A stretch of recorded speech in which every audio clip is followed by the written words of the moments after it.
everyone. Can you see me? Can you hear me? How is everyone doing on this Friday?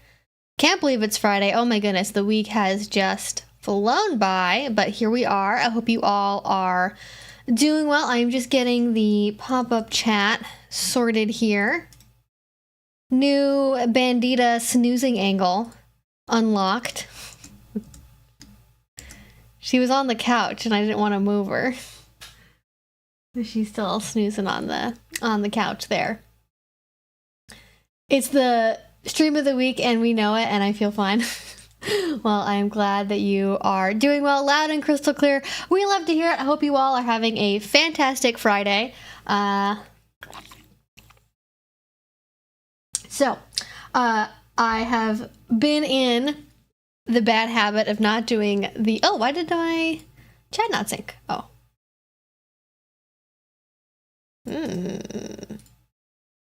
What happened? Did I turn it off? What the heck?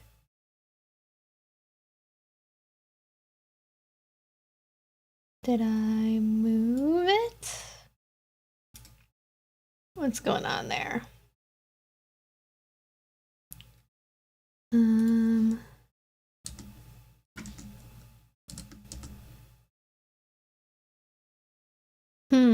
Why does my chat not want to pop up here? That's weird.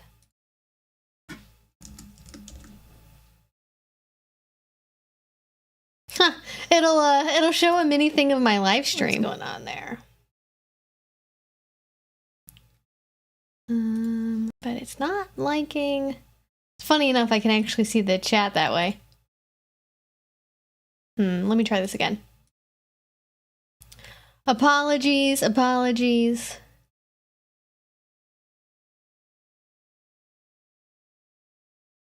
don't know why this is causing issues. It normally just works.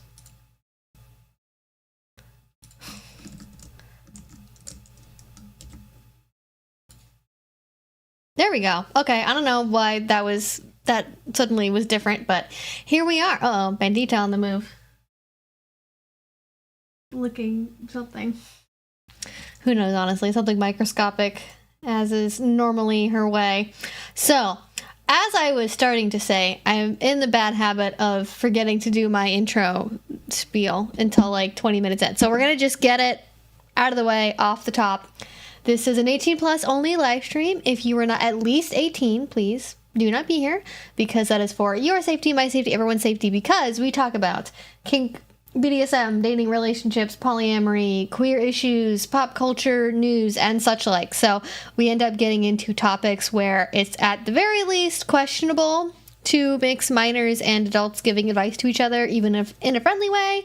So in order to avoid any issues, just, you can lurk if you really want to. I can't, tell if you're lurking or not, but if you're going to participate in the chat, I would highly request that you not participate unless you are 18 or older. Oh. What the heck was that? Weird noise. Okay. I think everything's fine. Alrighty. So, what would I say? Yes, 18 plus only.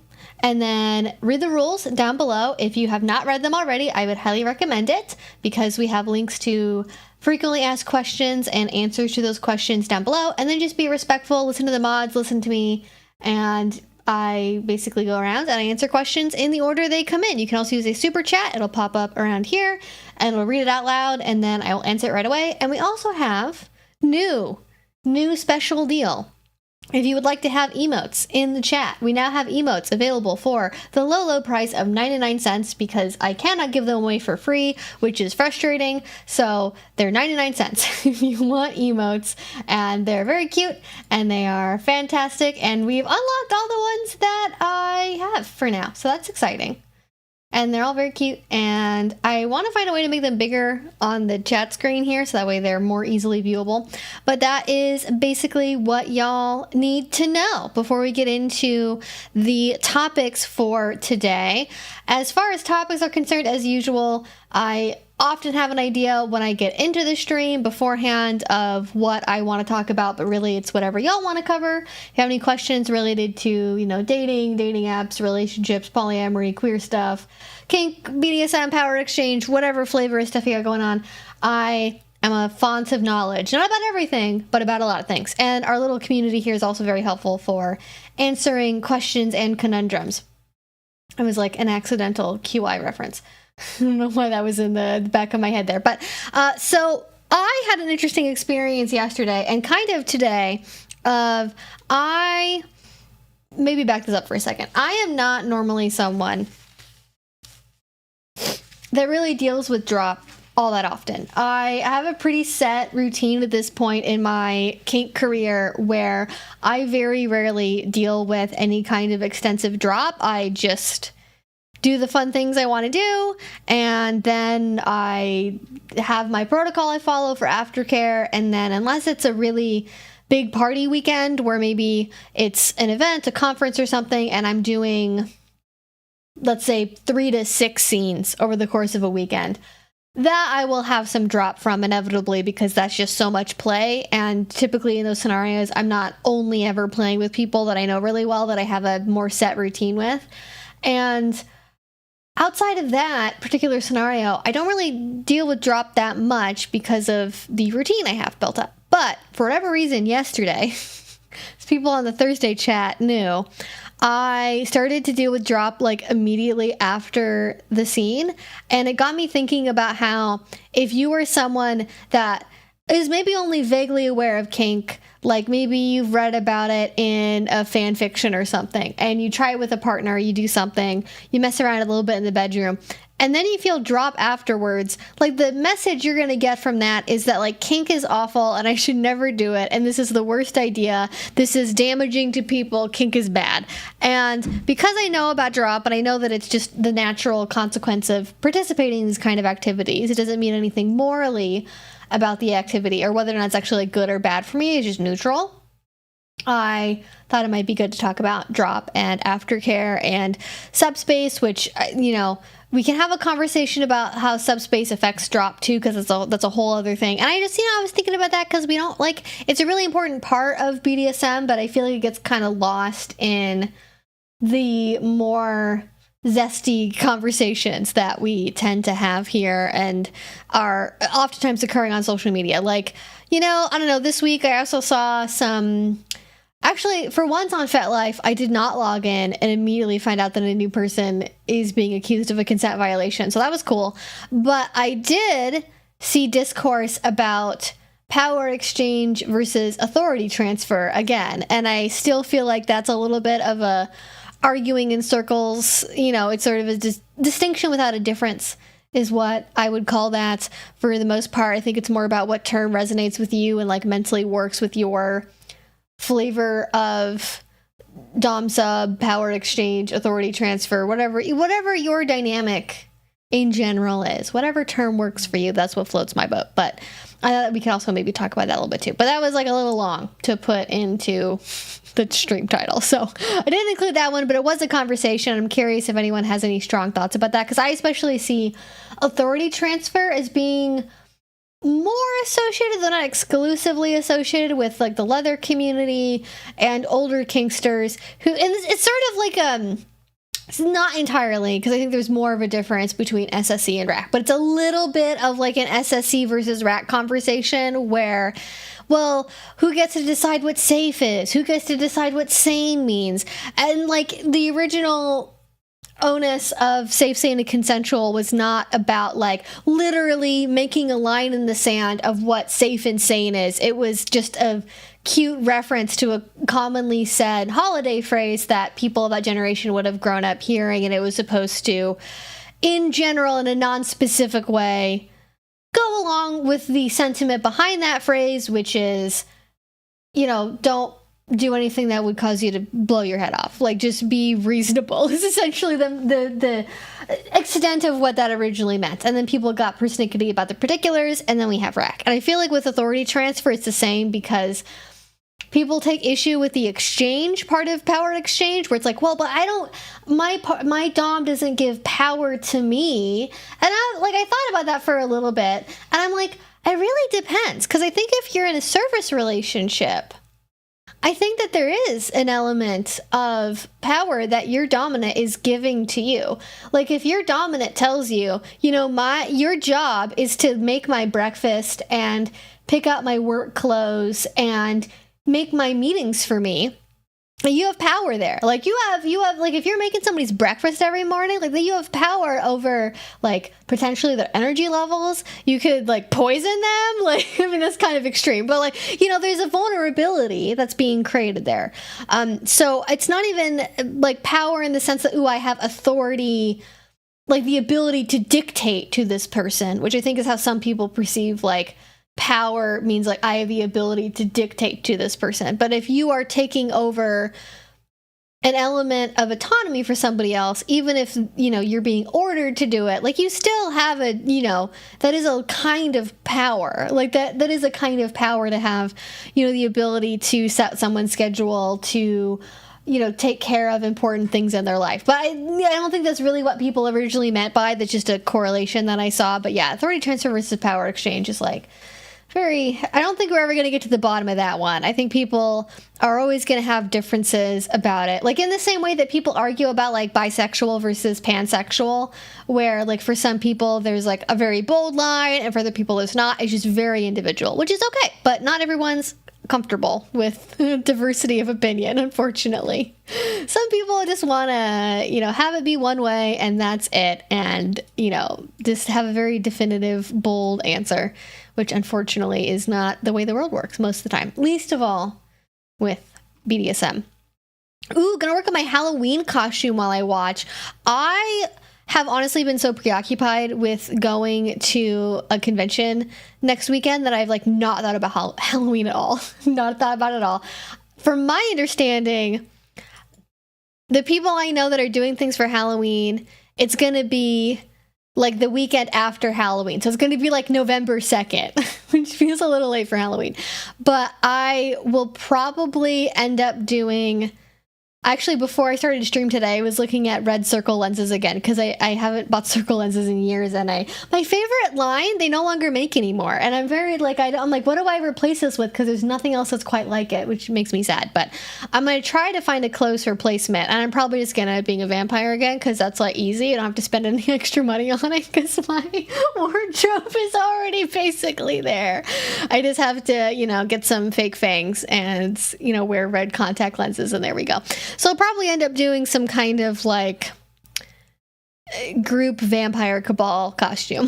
That's the current thing that I am doing. But I'm not actually DIYing anything. I'm just assembling. I have some stuff I could probably add to in my wardrobe, but I'm not gonna, like... If I'm gonna spend money on anything, it's gonna be for stuff for Dark Odyssey. It's not gonna be stuff for Halloween.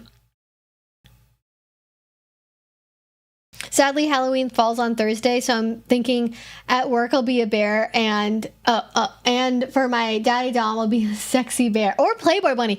Listen, I think Playboy bunny costumes are making a comeback. I think that would be great. You could even do a Playboy bunny bear, and you could, like, combine the two, and I think that would be really cute. Because I think, like, honestly, the only difference between a bear costume and a bunny costume is the ears. Like, it's like, oh, it's a little brown fluffy tail, which is virtually the same as a rabbit's tail, and then the ears are just a little bit different. But good point. We have a super chat here. Oh my gosh. Okay, let me. It says $5. I mean, it's Australian $5.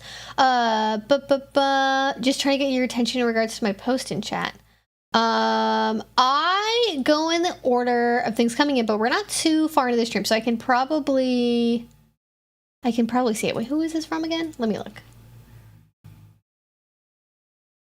Sorry, fanfic rocks. Let me find it. Give me a moment. Oh, accidentally opened a new Google tab. That was not what I wanted to do.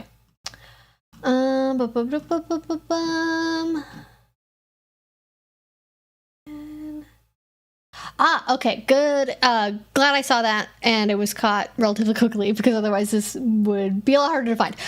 In regard to the whole criminal house case, which I'm assuming is the House of Cataphor, in Australia, I can point you to someone in my home community and I think can help you with more background stuff. Can I send you a PM in the server? Sure. Actually, if you want them to reach out to me, the best way for them to reach me is with my email. Because then I know it's them, and like with Discord they have to like send a friend request and stuff. So if you want to give them my email address, they can just reach out to me at lupineeventide@gmail.com, which is my business email. Or if you give me their FetLife name, I can also message them on FetLife, because that kind of keeps it like within community stuff. I know not everyone has like an email address that's not connected to their vanilla identity if they feel more comfortable doing that.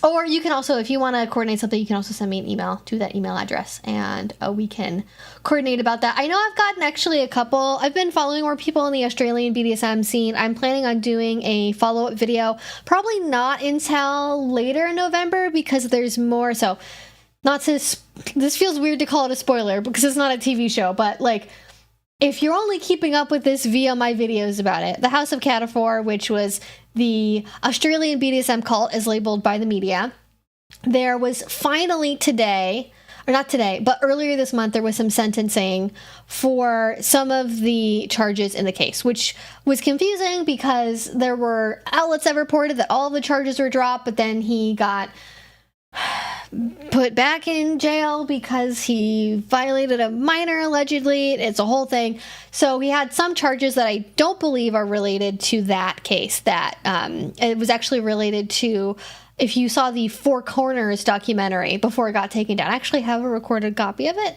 But if you did see the Four Corners documentary that was made about the House of Cataphor, the subject of that documentary, I believe it was related to the charges that grew out of that. Unfortunately, because of how long he was in and out of jail for, as is, he basically already served his time for those charges, which is unfortunate. I'm not the kind of person where I'm like, lock him up forever, throw away the key. But I think if you're dealing with a case where somebody was let out on bail and then immediately like potentially violated a minor or minors, that is troubling for the safety and well-being of society on the whole in that area. And I would hope that there is a high level of caution taken before allowing this person to roam about in Adelaide or wherever they would end up being.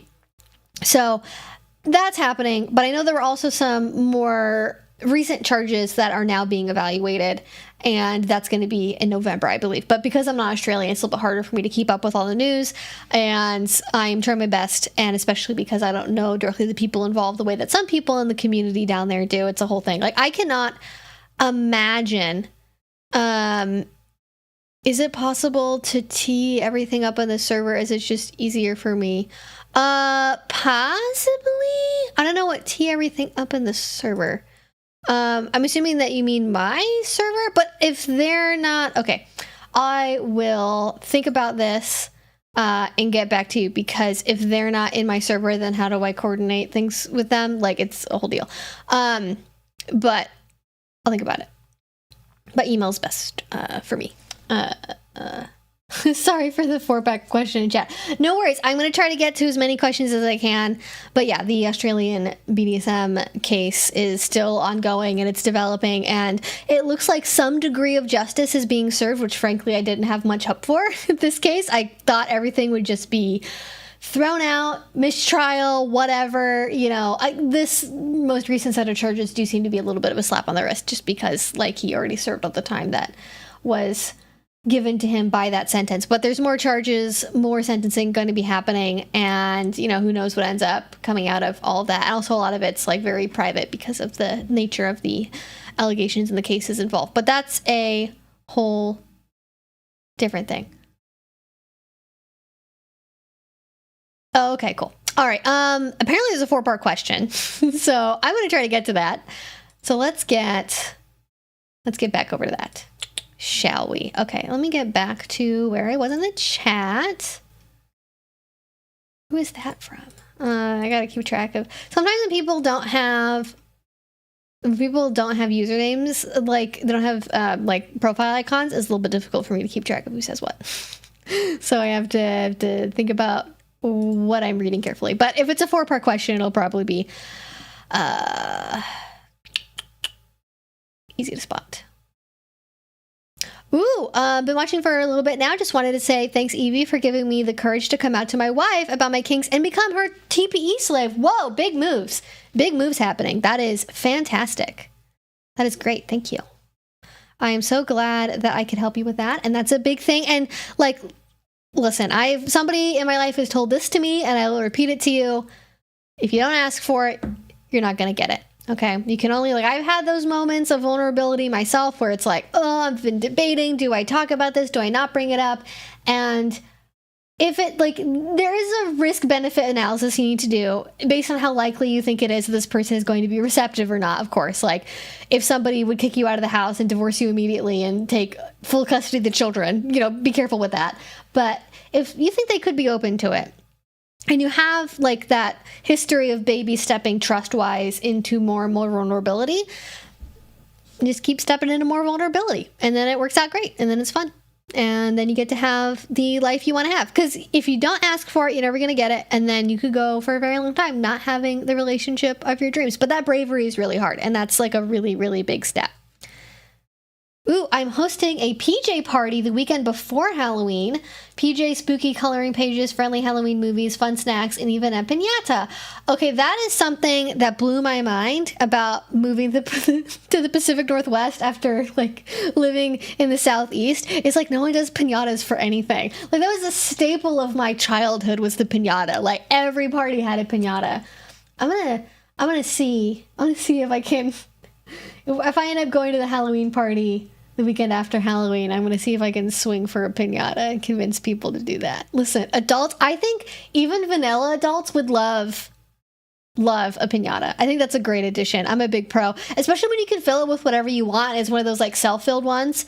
Those are, you know, make jokes about stuffing a piñata in the chat if you want to. Honestly, I will say not enough people think about the possibilities of role-playing a piñata being stuffed. I feel like that is a missed opportunity, role-play-wise, for people. Okay. Okay, I'm going to try to get to that 4-part question. I got distracted. That was my bad.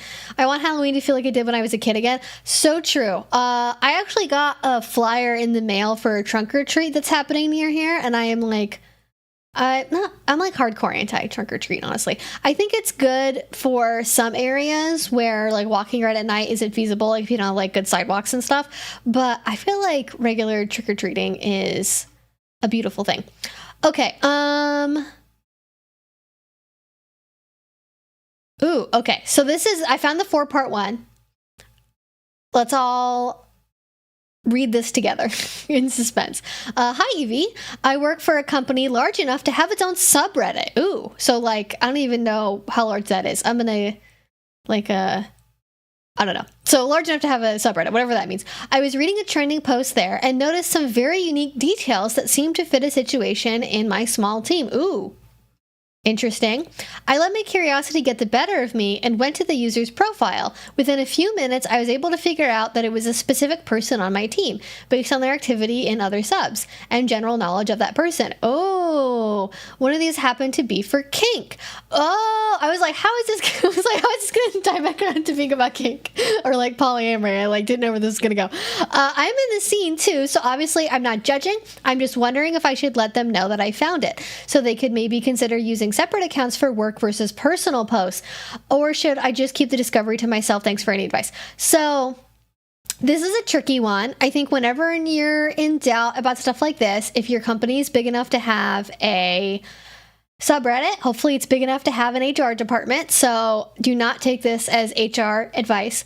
But if you are in doubt, also welcome.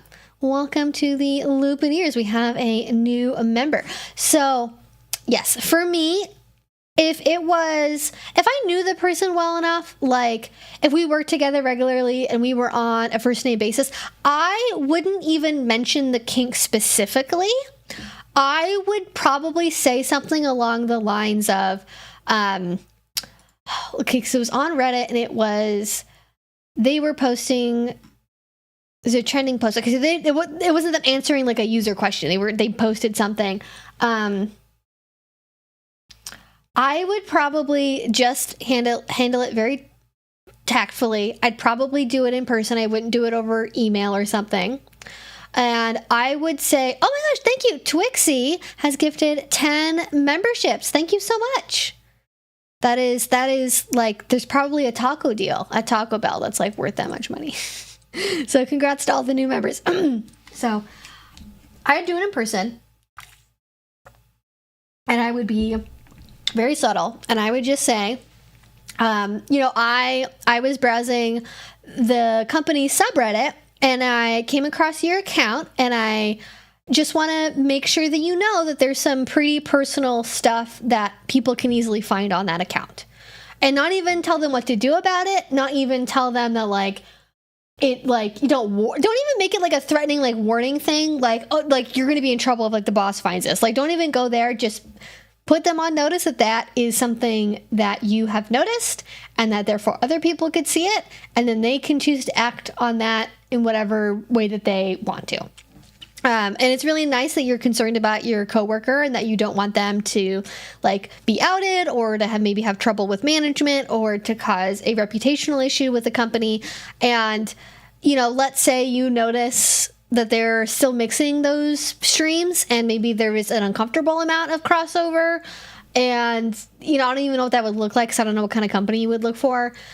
I would try to just handle it and give them the opportunity to make it right on their own and notice what the issue is.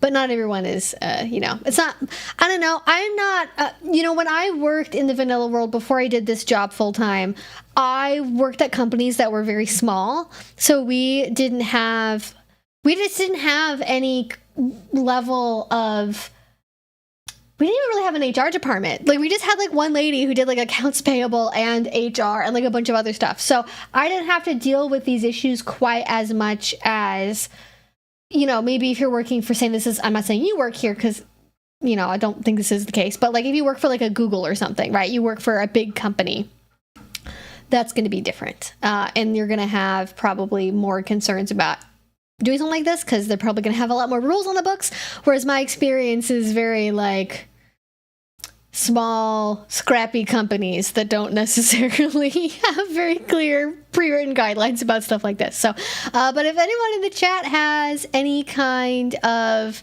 advice for this, if maybe somebody here is more of a professional on that front, feel free to contribute because I'm certainly not an expert on that. Just something to remember, depending on where you are, it may be against the law to out someone. That is a good point. I do not think that if it's kink related, that would generally be taken as outing because being kinky isn't a protected class. It might if they're like gay or lesbian or something, and then like that expression of it interconnects with their interest in kink. Like if they're on like some gay men's BDSM subreddit, like I could see that being the case, or maybe they're a trans person and they're on these subreddits. There could be an intersection there that makes it more likely, but usually discrimination against kinky people is not actually like a problem discrimination wise. Of course, depending on where you live and where you are in the world, that may be different. I don't know of anywhere in the world that has like workers protection for people that are kinky, as much as it would be nice if that would actually happen. How does the membership gifting work? So if I remember correctly, and I will try to put a link to this in the chat if I can find it. I think you have to turn it on as an option, but it just distributes it randomly to people that are watching the live stream. So, okay, it's right here. Gift memberships. Okay, so opt in or opt out of gift memberships. To opt in for gifted memberships, you must be signed in with a YouTube channel that isn't a brand account, which most of you don't have. Check if you're on a brand account. Right now, channel members aren't eligible to receive gifted memberships. And then, so that's if you're already a member, you can't like double up to receive a second membership, I think that's what that's talking about. So opt in through live chat.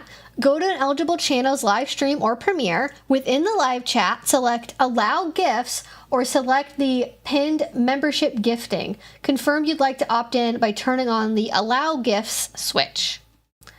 And then You can also opt in through a channel or watch page. So you can go to my channel homepage or watch a video of mine, and then you can click on the join button that's next to the subscribe button, go down to more, and then click on gift settings, and then you can turn on allowing for gifted subs. So that's a very long URL, but let me copy and paste that in there for you, because I want people to get the gifted memberships. If you want to take advantage of that, I know it's a little archaic because YouTube is like, and they're relatively new at this. And there you go. It's a messy URL for you. No, this is just on YouTube. I do also stream on Twitch, but because we get into like adult topics on here pretty frequently, I don't generally multi-stream. That's the word I was looking for, to Twitch. Ooh, I'm about to teach my first class at a convention. Congratulations, big steps. Only taught at smaller dungeons before. How is it different? How do I go bigger/better? Class is Bimboification. Okay, that is so serendipitous because we were just talking about bimbos last night too. Soylent. If you know, you know. Okay, so what I would say is it depends on the event. So I have taught online and I've taught at like hotel conventions, and most conventions are hotel based and they're divided up into smaller rooms, and usually you're going to have, I would say, between, if it's a lecture class, between like 20 and 60 people would probably be typical size wise, so you know what you're dealing with there. It'll probably be, and hopefully they asked you, if you said you were going to teach, they asked you what materials you need. So in my experience, there's usually been some kind of podium, microphone, and then because I teach online and I also teach in person, I use a PowerPoint presentation alongside what I'm talking about as well. And so that means that when I am teaching, there's basically a row of chairs, like sort of like in a classroom, but sans like, you know, having the writing desktop part. It's just the chair itself. And what I like to do, if possible, is I like to give people an opportunity at the start of the class to let me know what they want to get out of the class. Like, what's one burning question you have about this topic that you want me to cover? And then I can try to weave it into the conversation if it's not like explicitly part of my slideshow or my notes, if I'm able to answer that question. You can do that if it's a small enough class and it wouldn't take too much time. You can actually like go from like, all right, starting at like my top left-hand side, you know, down to the back row on the right, and have everyone say one thing they want to learn. But usually with classrooms at dungeons or at conventions that are that size, you're probably not going to be able to get to every single person. You're just going to have to like rely on a couple of volunteers to be brave and hopefully tell you something that they want to learn about. And that, I think, helps people feel involved, because I really try to emphasize when I teach that like it's my job to make sure that you are having this time be well spent, because I know that people are making choices about going to one class or another, or sleeping in, or getting breakfast, or having daytime dungeon time. So I want to make sure it's worth it for people. And to do that, I like to make sure I know like what experience my audience is coming in with, what expectations they have for the class, what questions they have, and that helps me really just frame things. But honestly, if you've taught like in person before, it's not nearly as big of a switch as it is to go from like online in person. I would say that the dungeons, the main thing is probably going to be size difference, and hopefully you're going to have like better AV equipment being at a hotel convention. But that really depends on the individual convention. Some are very bare bones, don't have a lot of tech at them. If you're going to be teaching at Dark Odyssey, or I don't know what other conventions are coming up in the near future, Leather Rain, I think. There's one on the East Coast, I think. There's one of the fetish fleas maybe is coming up soon. Less familiar with that. Oh, there's one in Ohio, I think, that's coming up soon, too. And a service convention. There's a lot happening, actually. There's a lot happening in the world of BDSM conventions.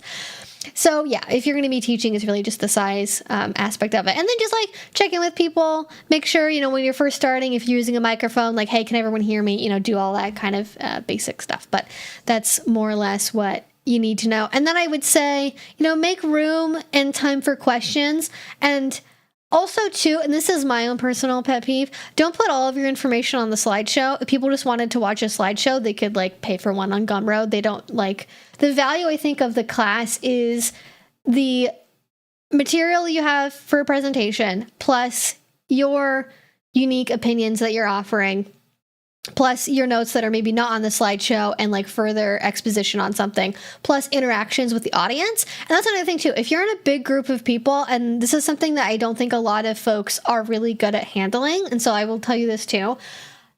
Every year, every convention I go to, there is one class where this happens, and I want this to not happen to you, because to me it's frustrating, and I imagine for a lot of other educators it's frustrating.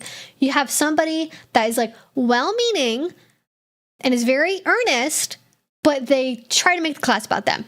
Like, they are Johnny on the spot, raising their hand, and oftentimes they're not even asking a question. They're just like sharing stories. They're just like, and then one time I did something that was kind of like this.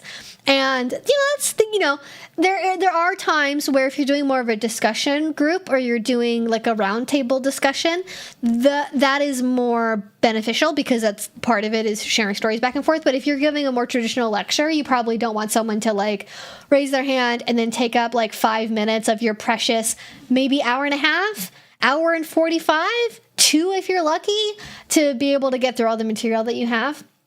I always like to tell people ahead of time, like, I will make pauses as we go along for questions. I will have time at the end, or you can always reach out to me if you see me around the convention or, at X, Y, and Z place, or email me afterwards. I'm available if you have questions. But, especially if I have, like, let's say I'm teaching a class that I normally set aside, but I'm teaching online for 2 hours, but in person I only have an hour and a half. Like, I'm going to be like, hey, I'm going to try to get to questions. But if you don't have a question, you just want to share something, that's great. Do it afterwards with other members of the audience, because I want to make sure everyone gets to have the full experience of this class. But if you're having somebody that's like raising their hand a lot and is just like sharing stuff, I find that what people really want is they want to be acknowledged. People want to be acknowledged and they want to be validated, but there's a way to do that that does not make it a back and forth conversation between you and them that takes away time from the presentation. I have a distinct memory of when I was at KinkFest years ago, pre-pandemic, where someone was giving a class, I think it was about pain processing, and we literally got like 30% of the way through the presentation because of how distracted the presenter got by like everyone popcorning, like, and then I did this, and then I did this, and then I did this. I would just acknowledge, like, hey, thanks so much for like sharing that story, and to just like thank them for that, and then get right back to it. Like, don't make it a back and forth. Recognize it, acknowledge them, thank them for it, but you can choose how much derailing is going to happen. You can also choose when to take questions. Like, you can also, if you don't want to pause to take questions, you can always just like acknowledge someone and be like, hey, I see that question. I will get to it when I'm through this section. And oftentimes the thing they're about to ask is the very next slide you have. So sometimes it's worth it to pause and just see if it comes up. But I'm by no means an expert presenter. I have not been teaching in-person classes at conventions for very long. Like, it's only been like a year now that I've been teaching in-person classes at conventions, because I normally just teach online. I'm not an expert, but I do have a lot of experience going to dozens and dozens and dozens and dozens of classes. So I've learned a lot over the years from that, if nothing else.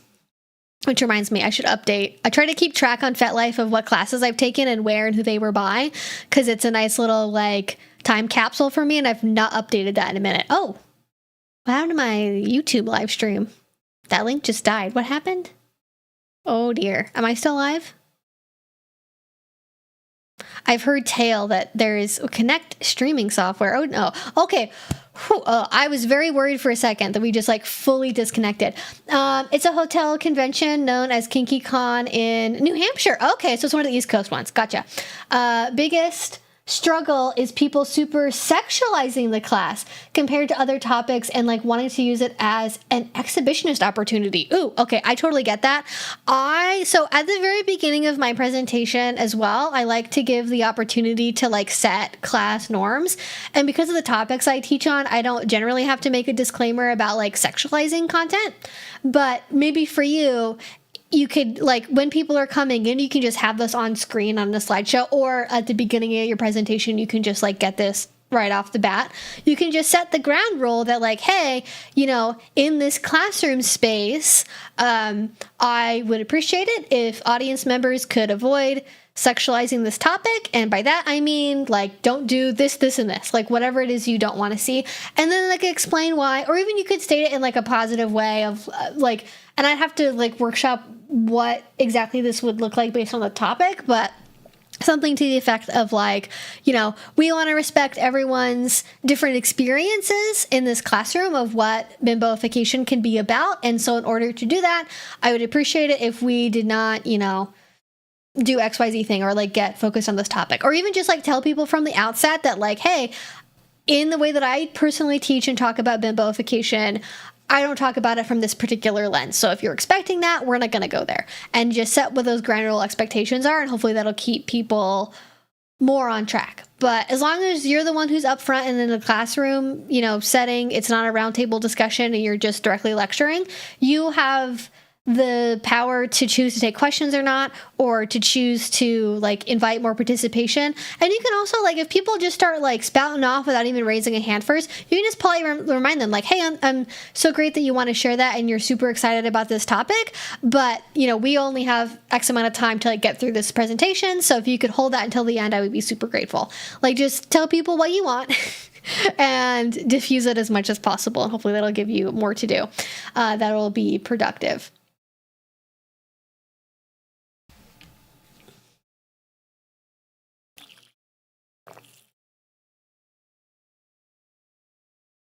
Yes, Aaron, you were in the stream. You're in the mainframe. Okay, so that would be my advice on presenting for that. But yeah, just setting those ground rules, and like, even if you're really worried about it, and this would depend on the resources of the convention, I have seen it too where you can even have people like write down their questions if you can give out slips of paper and then collect them, and then you can go through them, and then you get to choose what questions you answer. And if you want to avoid the sexual ones, it makes it really easy to do that. But I think honestly, people that are really horny about a topic, if you tell them up front, this is not a horny exploration of this topic, they're going to be like, aww, and then they're probably going to go somewhere else, and they're not going to bother you. Hopefully. I will definitely use class rules idea. It just seems weird people understand how other kinks can sometimes be non-sexual, but not this one specifically. Yeah, and I mean, I think there's a balance, and in terms of like making room for that conversation, because I think with any kink, you get people, like I even had earlier today, I had somebody leave a really like long-winded comment on one of my videos from like months ago where they were like, you know, I read all of the studies you linked in the description box, and like I still don't understand how like kink can be non-sexual because these studies didn't say that they weren't not sexual only, and like blah blah blah blah blah. And like, okay, you can have that thought as much as you want, dude. But like, no matter what the kink is, people occasionally are going to be pigeonholed into thinking it's going to be a sex thing. But if you just want to set that rule with people, that's always a great thing to do. And then, you know, just balance that conversation of like, I think there are going to be people in the classroom that are like earnestly trying to listen and want to learn and want to understand, and they're just genuinely confused. And then there's people that are like, this is a sex thing, and I think you're lying about it. Like, you know, like, and hopefully you'll be able to tell the difference between those two audience members, but there are going to be people that are going to be like, oh, well, I think you're lying about being a sex thing, and I'm going to interrogate you until you admit that it's a sex thing. And then that's really unfortunate. And then it's, you know, again, the boundary setting as a presenter and being like, hey, I understand it's your perspective, but that's not everyone's perspective. And hopefully that will speak to them, because in a consent-focused kink atmosphere, that should be something that people respond to, because, oh, it's about respecting other people, it's about listening to boundaries. That's really important as a kinkster, so I'm going to be on my best behavior. And if someone really pushes your buttons and you're not okay, you can always ask them and be like, hey, you know, I don't want to get in a back and forth with you. You know, if you're free to talk afterwards, you can say that. If you're not, you can just say, hey, you know, I don't want to have this conversation. And if they're really pushing it, hopefully there is somebody that's an education coordinator or on the educational team staff that you can message, radio, talk to be like, hey, there's somebody in my class who's like harassing me and like taking this in a bad direction, and I feel unsafe and I feel uncomfortable, and they're not listening to me trying to redirect the conversation. Then you can involve someone that way if you really need to, but hopefully won't get to that point.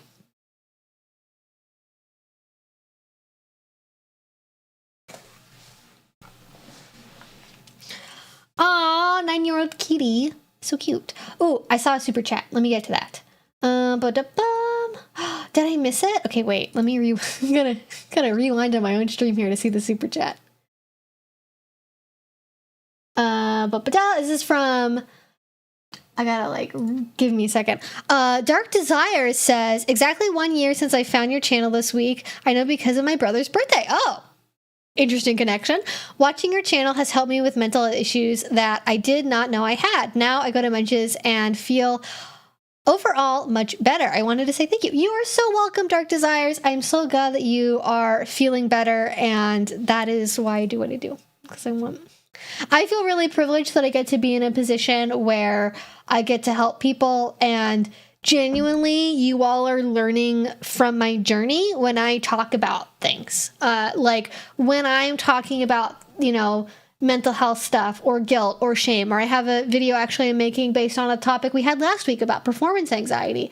Like, even if those exact situations are not something I have gone through, the tools that I am sharing are hard fought and hard won based on my own experience, and I genuinely really believe in them. And I, for myself, I know that kink has been transformational in my life, and literally because of the fact I get to do this as a job is amazing. But personally, making friends, finding community, getting to feel like I can be my full self, and I want that for people, whether that is finding a vanilla group of friends that really speaks to them, or finding somewhere in the kink community or the poly community or the tabletop RPG community. I want you to be able to find that home of people that you can relate to, because it's so hard and so isolating oftentimes in this world out there, even as we're more connected than ever with the internet, and I'm glad I can help with that. So thank you.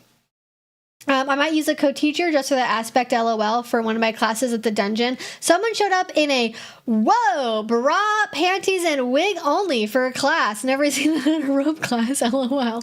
Yeah, that's a bit much. At this point, it might be too late to change anything with the class description.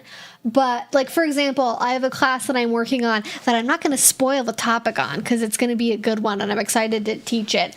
But, for example, I have a class that I'm developing where I have a disclaimer where I have to say, hey, by the way, this is not a class about this thing. Don't come into this class expecting this because I'm not going to focus on that. It might be a peripheral thing that happens if we have time for it, but it's not the main focus. So you can always include maybe capital letters at the end or at the beginning of the class description, like please note this class doesn't involve audience participation or something like that. Or even just asking an educational team staff member to and it depends on I've had conventions where there is a staff member that's by the door counting the number of people that go into each classroom, and they keep a tally, so they're already there. Some conferences don't do that, but some do. You could just, if that person is available or they have someone who could do something like that, you can ask them to be hey, when people are coming into this classroom, can you monitor for me? And then if people are dressed inappropriately, could you ask them if the instructor says that they need to be covered up to participate in this class? Or just to clarify classroom expectations or something, whatever you'd want that to look like. And that just, again, that puts it off of you. It doesn't create an adversarial relationship between you and the person who wants to learn. It just reminds them of what's appropriate. And unfortunately, when you get into topics like bimboification, sissy kinks, things like that, there are people that are pretty new and don't know where those boundaries are yet. Hopefully less so at a convention, because the barrier to go into a convention is much higher than a random class at a dungeon. But, hopefully that'll make it easier for you. But yeah, that's, every instructor I know has some story of a time when a person in the audience did or said something real world weird that was totally out of pocket. So you're not alone to have experienced that, but unfortunately it is something that does occur, and I wish it didn't. But yeah, horny jail would have to be everyone facing the wall. Can't have all the hornies getting any ideas. Exactly. Yeah, I can't give them any attention, the horny people.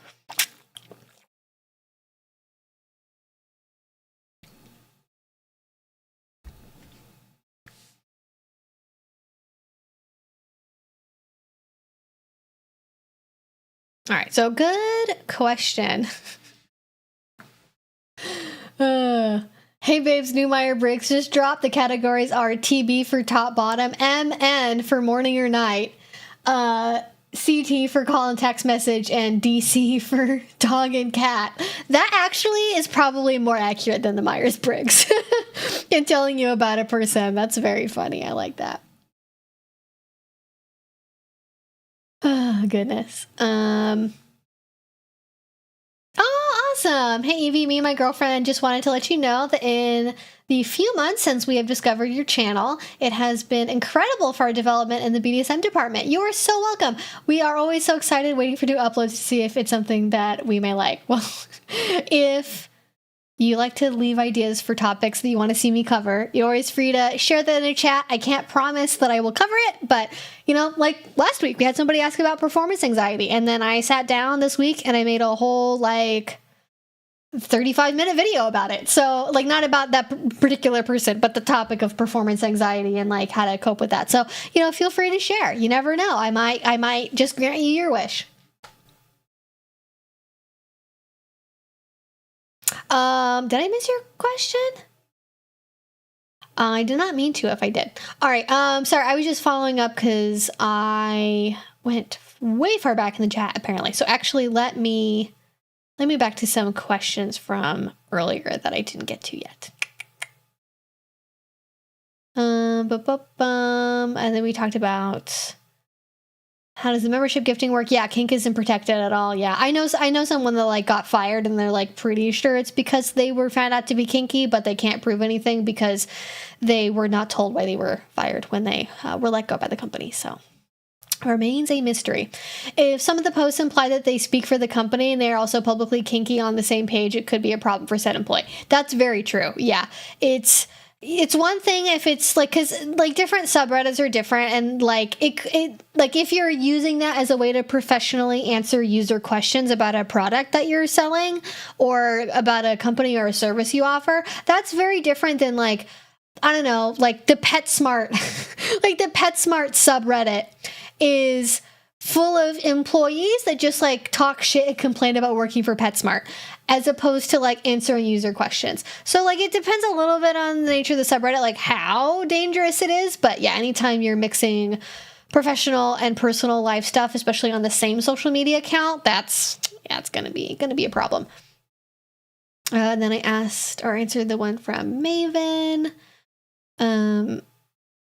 If you work for a tech type place, I give them a hey bestie talk because people are more tech literate, but if it's a Walmart, I wouldn't think it's a big deal. Yeah, that's fair enough. Yeah, I think because I mostly have more experience with the more tech savvy side of things. So if it's more of a technology literate company, which I'm assuming they are if they have a subreddit for which, you know, I guess somebody else could have made it for them. They probably have more of that. But, you know, the people are like, you know, scanning people's Facebook profiles nowadays. Like the companies, a lot of them are very invasive with trawling social media posting. So you got to be careful with that stuff.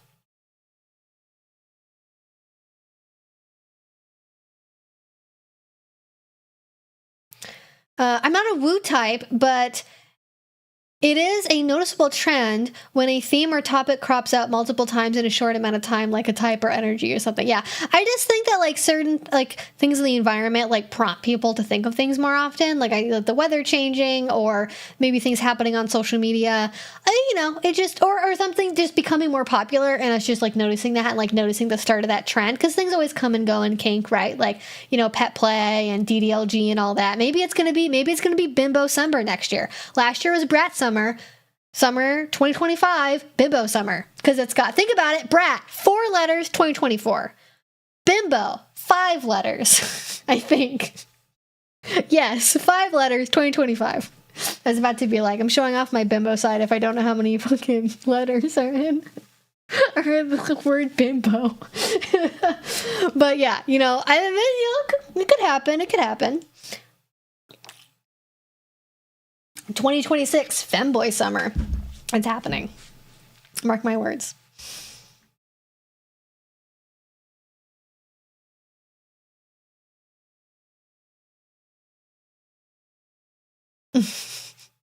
Well, I'm sorry that I have contributed to embarrassment, but yeah, it's I appreciate knowing. I won't call you out too specifically. I don't want to cause any bad feelings, but I promise I'm a real person.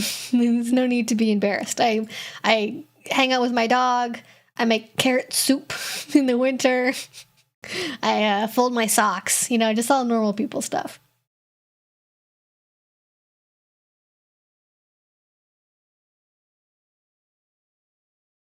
You helped me finally start my rope journey. Oh, it's awesome to finally be free while you're streaming. Yeah, okay, well, congratulations on starting your rope journey. It's a very exciting one, very involved one, a lot of depth there if you want it to be deep. Or, just have fun with it, have a good time. I'm so excited because at Dark Odyssey, I think it's Shay is teaching a class on like rope for non-rope people, like how to do rope bondage if you're like, oh, it takes too much time and it's stupid, and like I'm excited about that because I think that's going to unlock a whole new world of kink for a lot of people, and I love that. I love finding weird niches where it's like you think you're not going to like this thing, but actually look at how it connects to your brain through this other thing that you also already like. Like I love doing that. I love giving people new ways of doing things.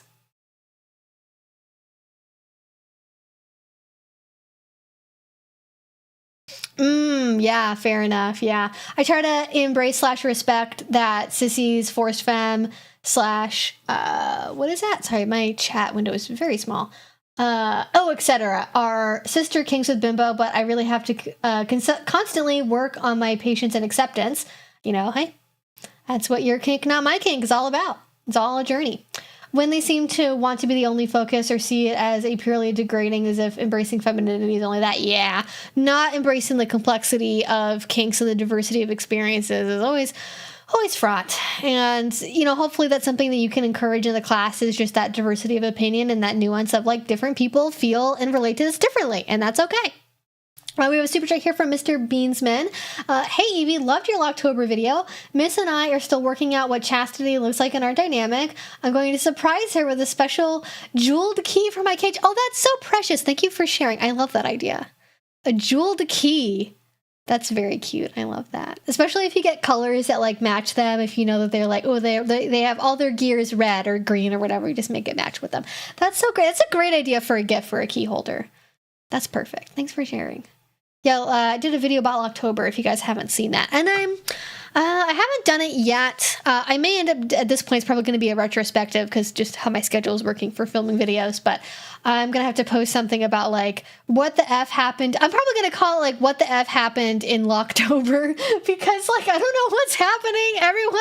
All the vanilla people are discovering Locktober, but then they're mad at kinky people for talking about it. Like, we have been talking about Locktober for, like, 10 years before they found it. Like, what is happening?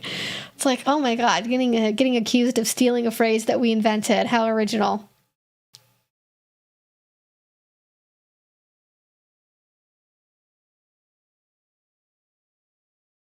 I'm listening to this while practicing rope tying on myself. That is a perfect use of stream time. I'm on board with that.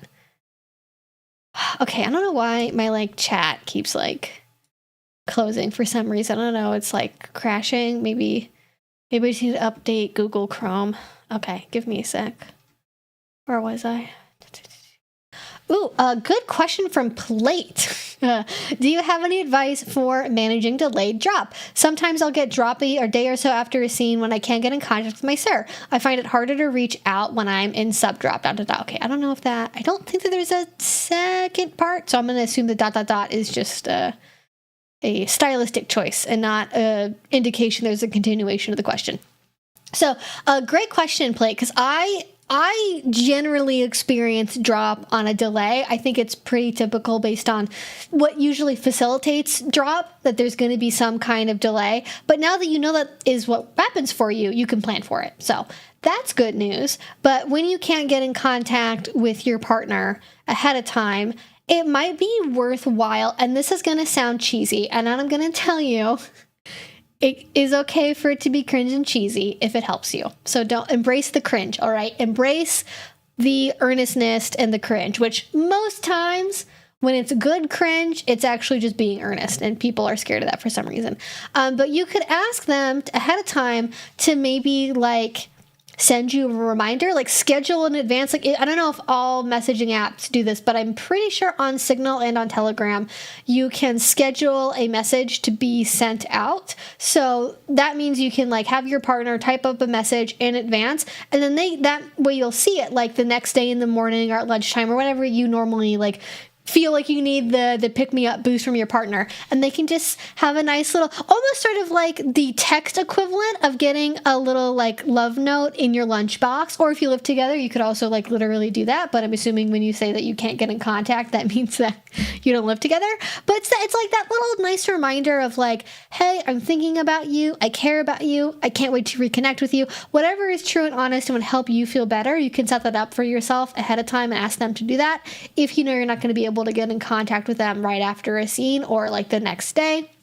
And that'll help alleviate any sort of those like brain worms that are like, my partner hates me and like I feel disgusting and blah, blah, blah, blah. Like whatever flavor of brain worms you have when your drop's really bad, it can help alleviate all those bad things. Also voice notes too, if they can send you, maybe they don't have time for a long conversation, but they can send you a voice note. That's really great if you like the sound of your partner's voice. Or it could just be something else that helps you, like maybe remind you about them. Maybe it's doing like some kind of like centered meditation on like a mantra they give you or something like that you can just focus on and remind yourself that they are still connected with you even when you're not like physically present there with them.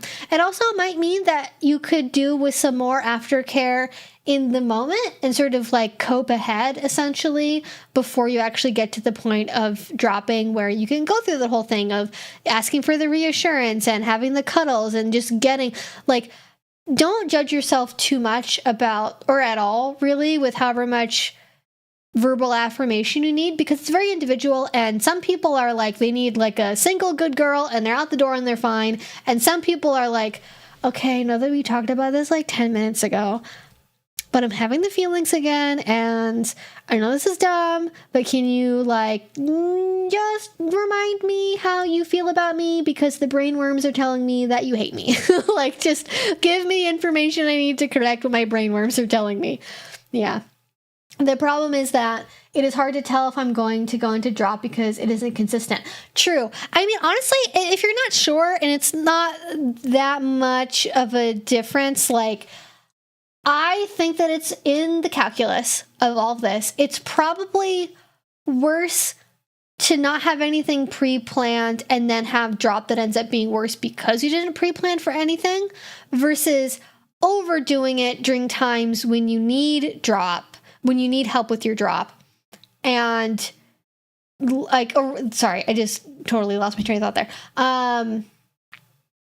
Speaking of brain worms, I think it's better to overdo it and maybe do more than you need to when you don't have drop, versus like play it by ear and then like need more. Because if the problem is your partner isn't accessible and you need reassurance specifically from them, like the solution to that is to like find a way to communicate to them, communicate with them in a way that works, which could be like pre-scheduled emails, text messages, voice notes, even if it's like setting aside like, you know, and maybe your partner works on an oil rig, and maybe they work in like a magnetic imaging center, and they work in a fucking server farm like downstairs. I don't know. Like maybe there's an extenuating circumstance where they're not around their phone at all, but just having like 5 seconds, or maybe like the morning afterwards, or whenever you normally start to feel drop, if you're going to feel it, you just like have an emoji you send them where like green emoji means no drop, feel good, proceed as usual,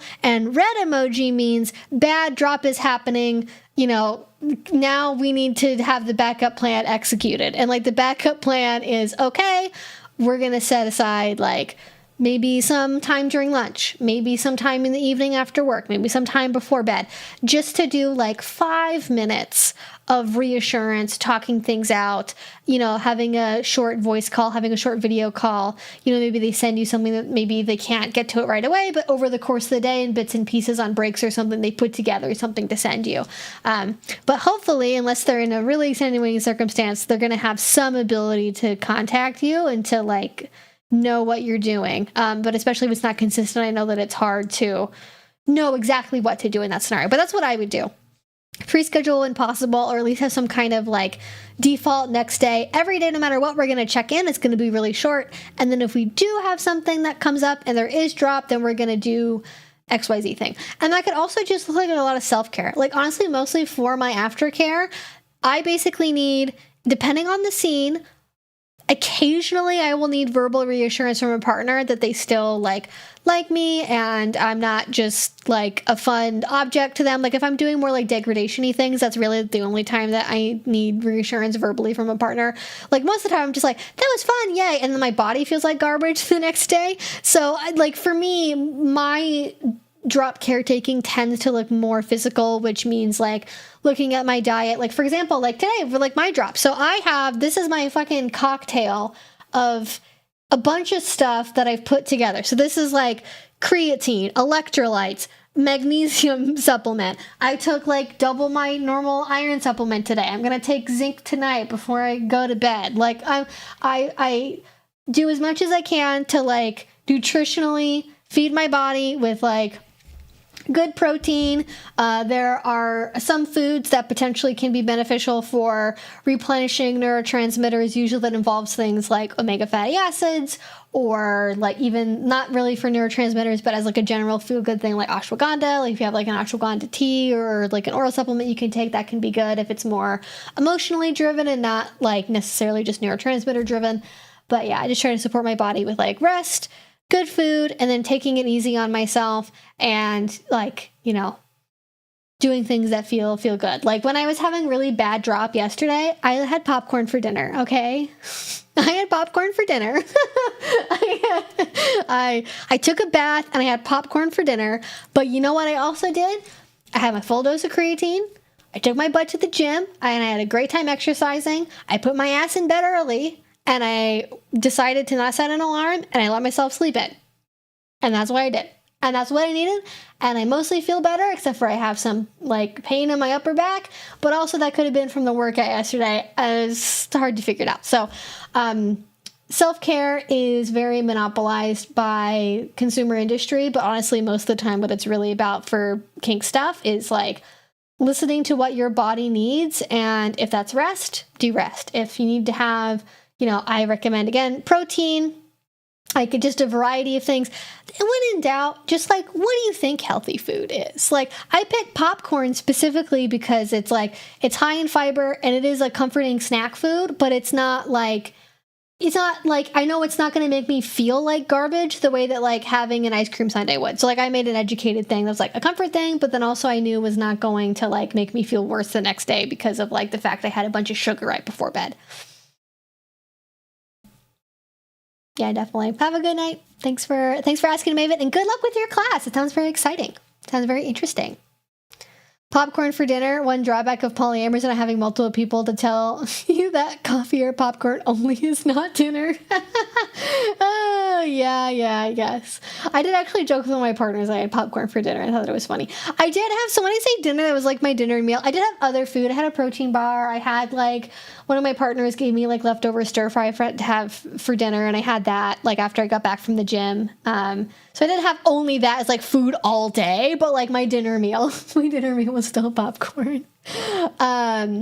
Yes, we'll ask about implementing some of those ideas. And also, if you are experiencing drop as a final note, and that makes it really hard for you to make decisions, I think it's really important that you set up things in advance that are like, this is the protocol, we are following the protocol. Like, just like, it's not an emergency most of the time, right? It's not like an earthquake or a fire or something. But I think it's worth it to treat it that way. And like, you know, public buildings, companies, they have a protocol that's pre-outlined of like, you know, earthquake procedures. What do we do? Where do we go? Who has responsibility over what? And practicing it and making sure we know what to do.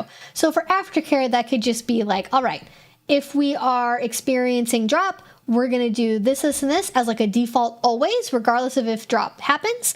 And then if drop is happening, this is sort of step 1, step 2, step 3, you know, foods you're going to eat, protocol you're going to take for like work and sleep practices, like sleep hygiene, you know, if you're going to work out or not, if you're going to go for a walk. I think anything that involves like mild physical activity is good. So like going for a swim, you know, taking a walk with a dog, doing something that can both be a grounding exercise, but then also can just like help with body movement to help you sleep better is good too. So that's like a whole thing. I teach a whole class about like aftercare and like how to kind of put all these parts together that's more cohesive than what I can just kind of say off the cuff randomly. But yeah, I think having a pre-plan in place pretty much always makes things easier. And also like relying on other friends for support too. If you have other friends in the community, if you have people you know that you can talk to, getting reassurance from them, or like a submissives group or a masochist group if you have one locally to you, that's also really good too, just to get that verbal support from people who have been there and know what it's like. She is very good at stretching, it is true.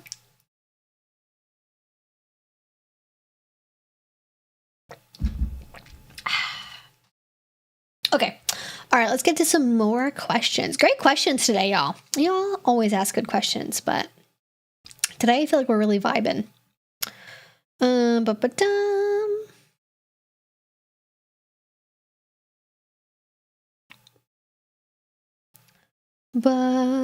my god. Erin's profile picture. That's so funny. Who's the orange kitty? Oh, I thought you were asking about the when you asked that question, I thought that was about the channel membership icons. And I was like, that's not a cat, that's an orange Pomeranian. But you know, they look very similar. Hacking the World Wide Web. Keep it up. Definitely send people to horny jail. They gotta put me in horny solitary confinement. Oh my goodness, that would be... I mean, how is that different than regular solitary confinement, I'd wonder. My goodness. There's a whole... Now I know that there's a whole genre, because I know there's people that are really into like prison roleplay, and now I have to know that there's a whole subset of prison roleplay that's just about solitary confinement.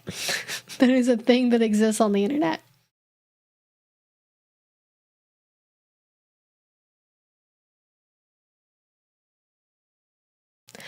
Oh my goodness. While I'm playing Crash 2 and in one of the early levels, you have big birds have their heads in the ground. What are some of the more stupid head in the ground idiot moments while teaching?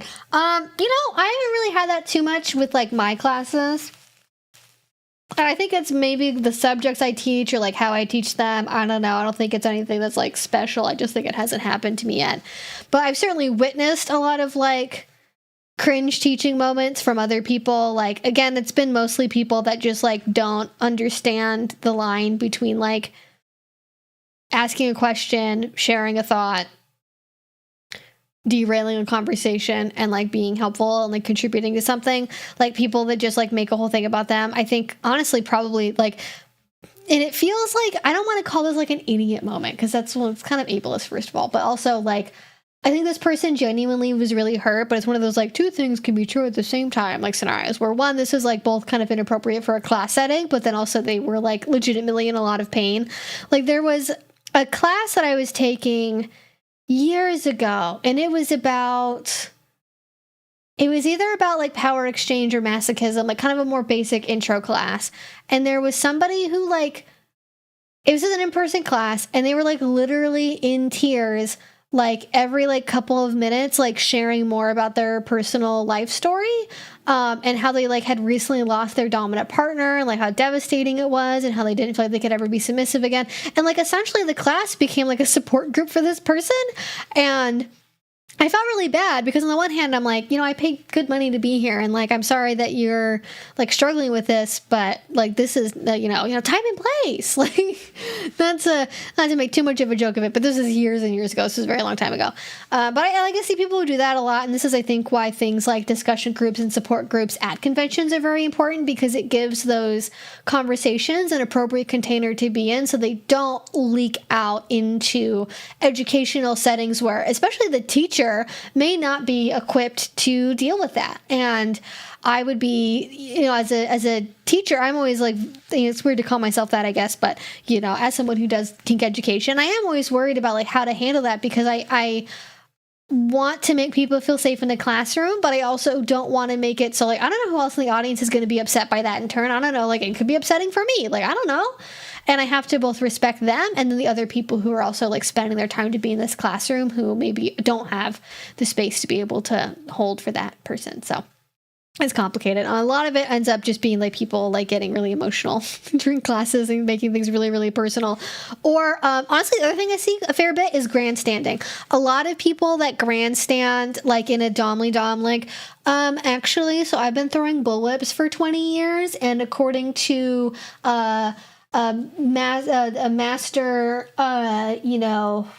adder, he taught me to use this one particular technique called like the double fang snake grip, whatever, and it's like, are you teaching the class? Like, it's one thing if a teacher says something like egregiously, like objectively wrong, or says something like ableist, transphobic, homophobic, whatever, and calling that out. It's another thing to be like, actually, the superior way to fold towels is this way over here. And it's like, if you think you're so hot at whips, you can just teach your own class about whips. You don't have to piggyback off of mine. That's a thing that I just think is like very disrespectful. And I think like discussion groups, roundtable discussions, or even panels are like a great opportunity for people that have higher experience levels to kind of go back and forth sharing ideas.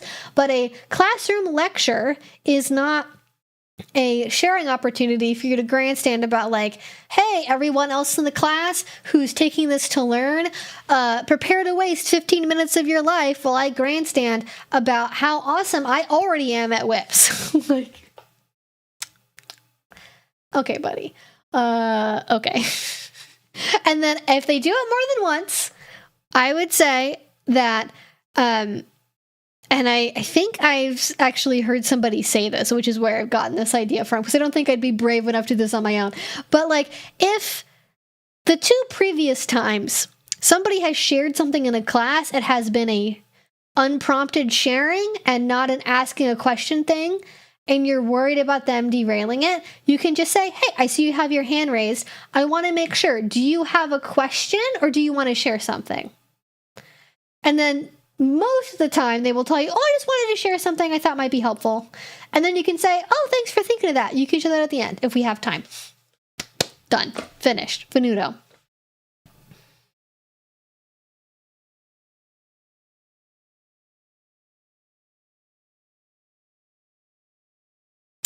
The why I'm so great guy. Yeah, it's like, we're not here. This isn't a,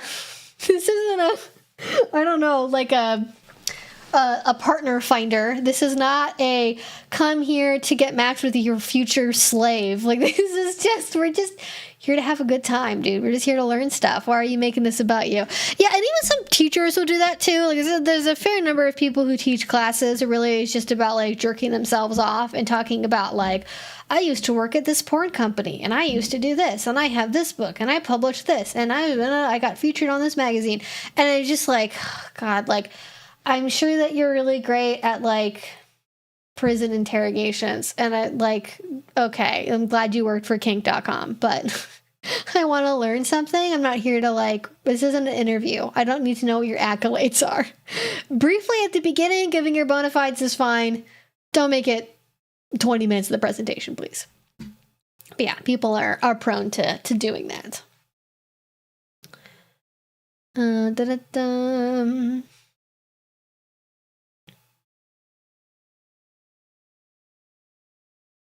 All right.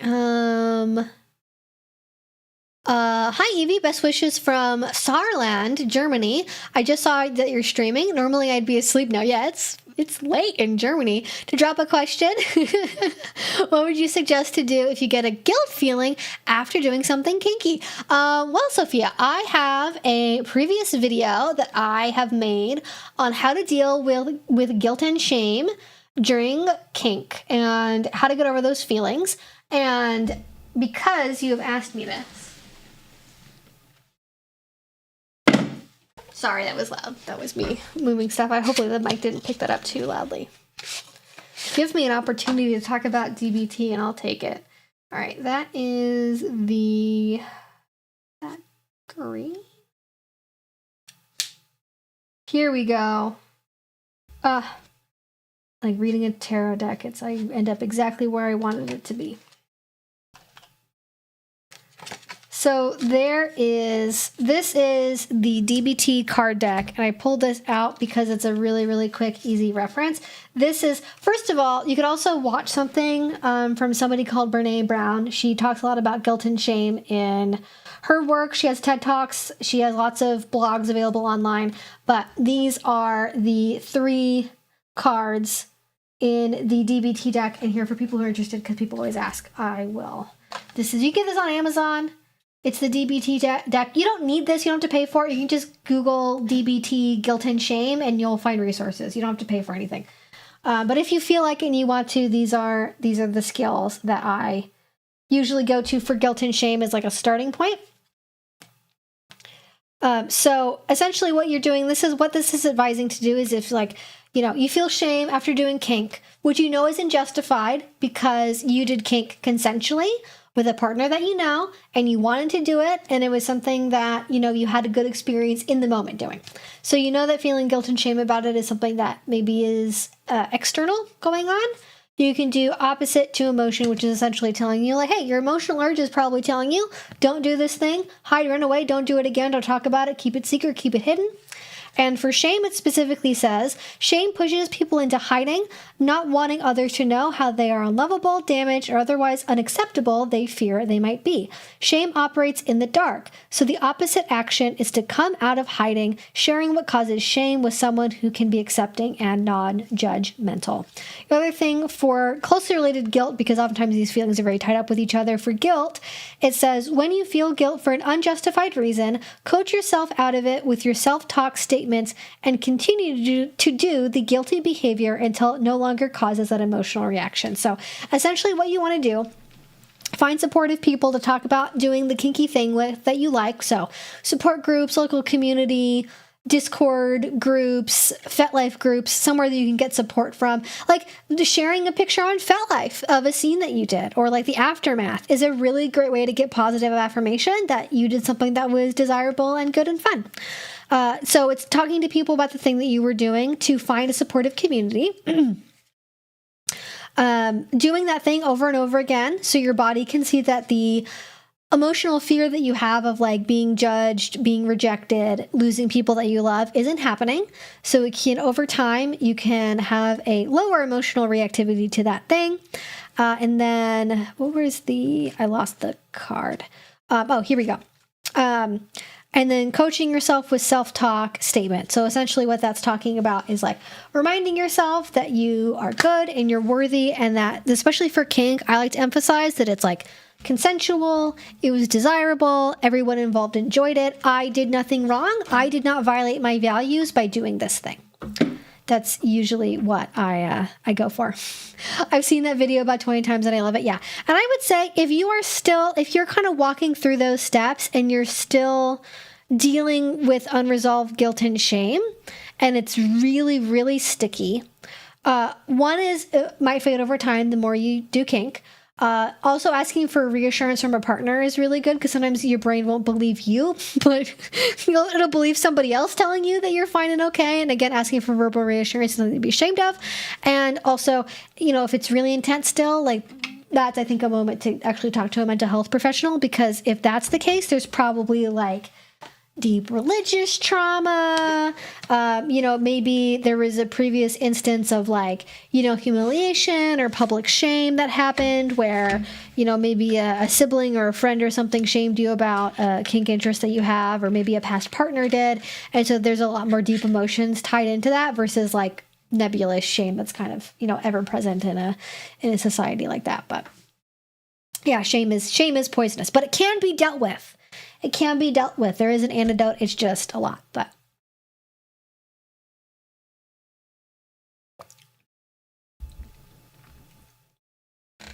Yes. But the self-acceptance piece is certainly a journey. And do I have another, like a book I can recommend?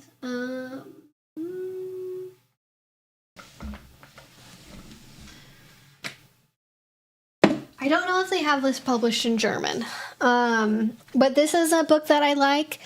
You can see I honestly have sticky noted other books way more than this one, but This is one of my current favorite newer releases. It's Hot and Unbothered, How to Think About, Talk About, and Have the Sex You Really Want by Yana Talon Hicks.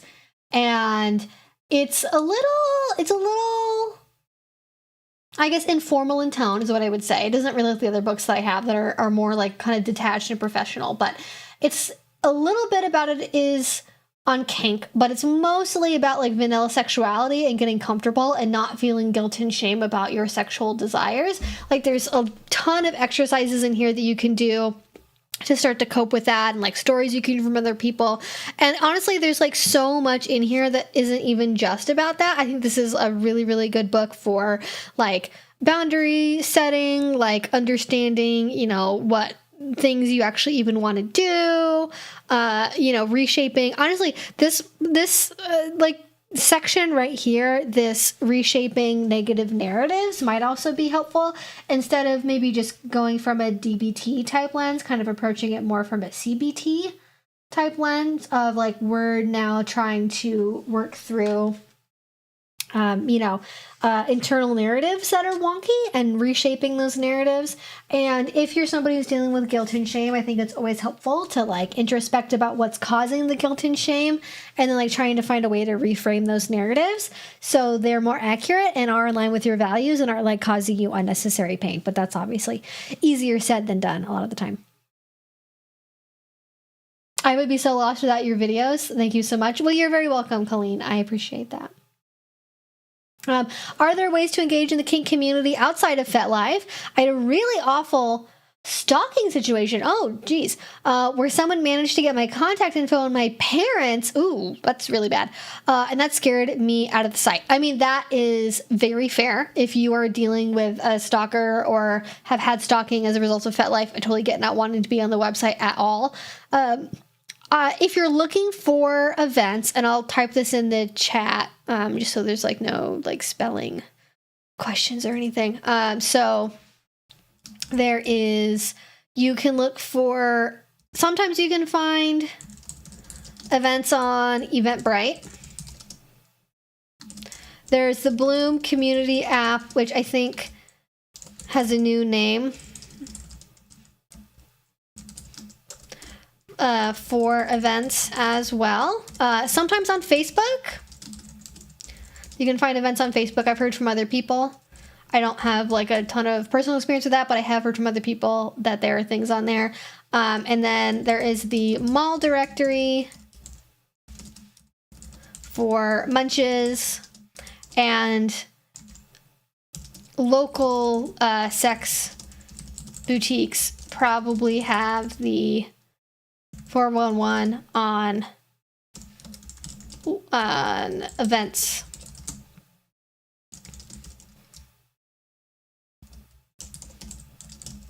So that's just sort of I just went ahead and typed that all in the chat, more or less. So like local sex toy boutiques. And then like once you get into the in-person community, like you find out where the events are, you don't necessarily need to have a FetLife account to keep up with things. A lot of people I know that host private parties do it through like an email list. They don't do FetLife. They don't do Eventbrite. It's all just through an email list. And there used to be a website that had an up-to-date list on different conventions that were going on, but that is no longer around anymore, so I don't have a resource for that that's not FetLife. And there was another website too that people were finding kink events on, and I don't remember which one it was. But yeah, that would be where I would go to look for stuff. And also for socializing with people, I know a lot of munches now are online or virtual through like Zoom, Discord chats, and if you're looking for that kind of interaction, but you still want to be online, Discord chats, Facebook groups, and is there anything else? Bloom, the Bloom community app too, I think has some like community like chatting features as well. Yeah.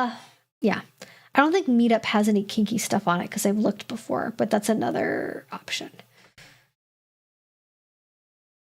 I pretty much only ever talk about the non-kinky kind of CBT. Not really my thing, the other one. I know about it. It's not really my thing. I don't want to see penises and balls getting squished around. No thanks. Do you have a quick, what is Subdrop? 30-second explanation. Subdrop is when you do BDSM activities, and then because of the fact that you have depleted your neurotransmitters, you feel bad afterwards. The end.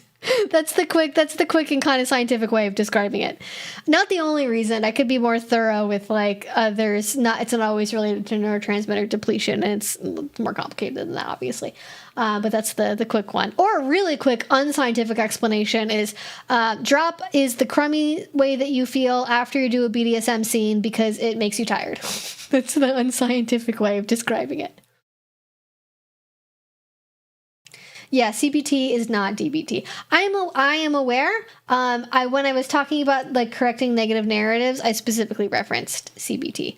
DBT is an offshoot of CBT, if anything. Field doesn't really have events on it. It can be good for meeting people, but it's not like event focused. Ooh, Joy Club would be an additional page in Germany for kink events. That's a fun name. I like that. Joy Club. Well, if I go to Germany, I'll know where to look.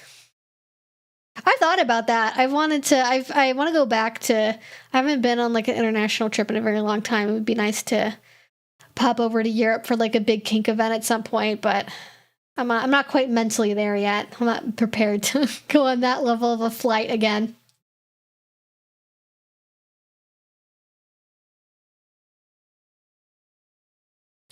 All right, let's get back to some earlier stuff here.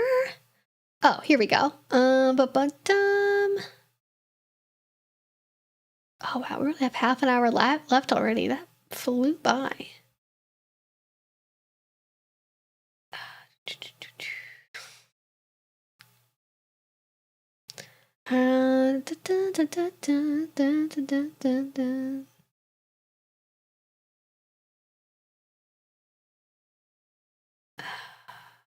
Where was I? Hubby still hates you for the Legos on a stool corner timeshare. Hopefully it's hating me in a loving way. I hope everything is okay too. I'm doing okay today. I'm just a little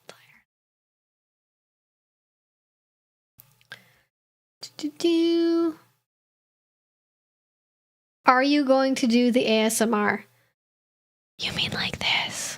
I don't really know how to do ASMR. Sometimes I get really mad and I do ASMR so I don't yell. That's usually when I do ASMR, but I actually think I'm very good at it. I don't know. I don't think I have the voice for ASMR.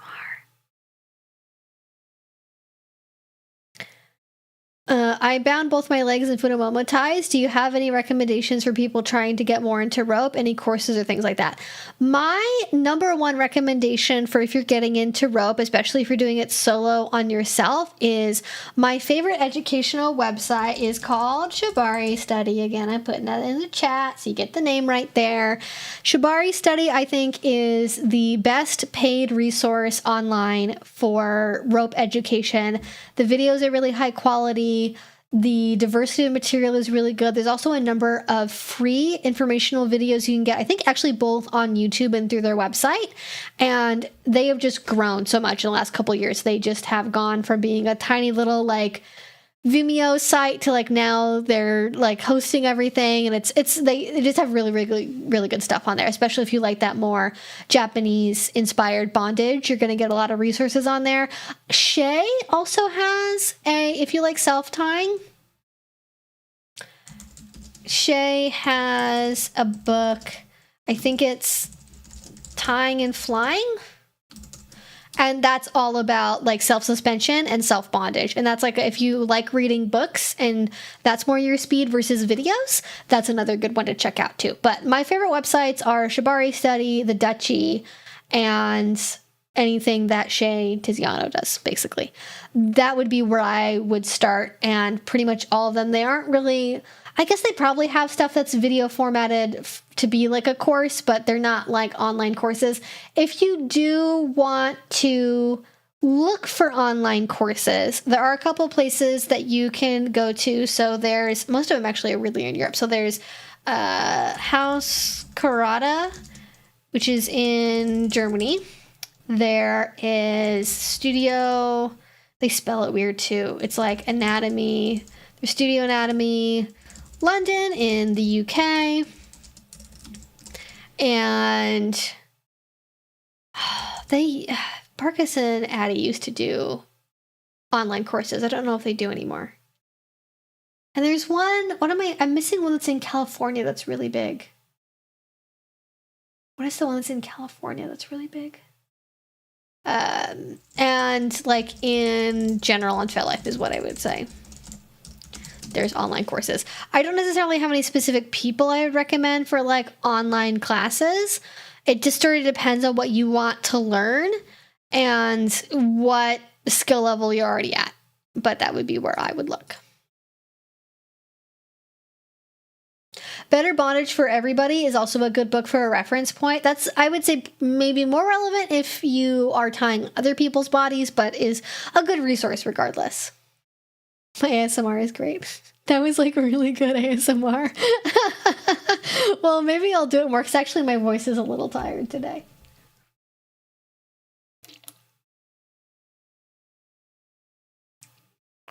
Maybe if the next question is suitable for ASMR, I'll engage in it a bit.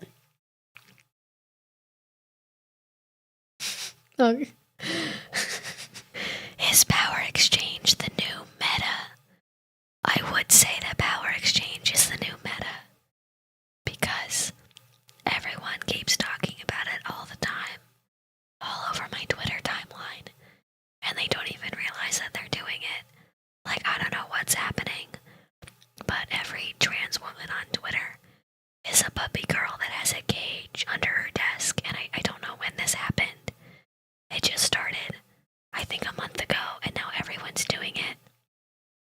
And I kind of like it, but also I'm concerned that people are getting into DS relationships and not realizing that's what they're doing. So, it's the meta, but I don't know if I'm happy about it. There you go. Accidental ASMR time. Please warn us if you do misophonia. Oh, I don't know what that is. If I need to warn you about it, I should know what it is. Misophonia. What is that? Oh, repetitive. Oh, yeah, like lip smacking and breathing and tapping. No. I only, just the voice. I'm not going to get into like tapping my microphone and stuff like that. I also find that kind of thing annoying. Not like intensely, but like if it's just talking, I want to hear just talking and maybe music in the background.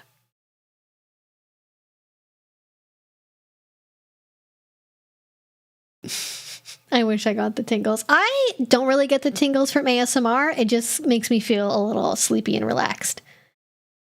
Oh, I missed this one. How would you help someone prepare for the reality of BDSM versus the fantasy they've read in novels or seen in spicy videos? So, somebody prepare for the reality. It sounds like it's gonna be a shock. Wait, gotta be ready for it. I would say, what is the best way to do that? I think if you have the option to do anything, Oh, did I do misophonia? I didn't mean to. I'm sorry if I did.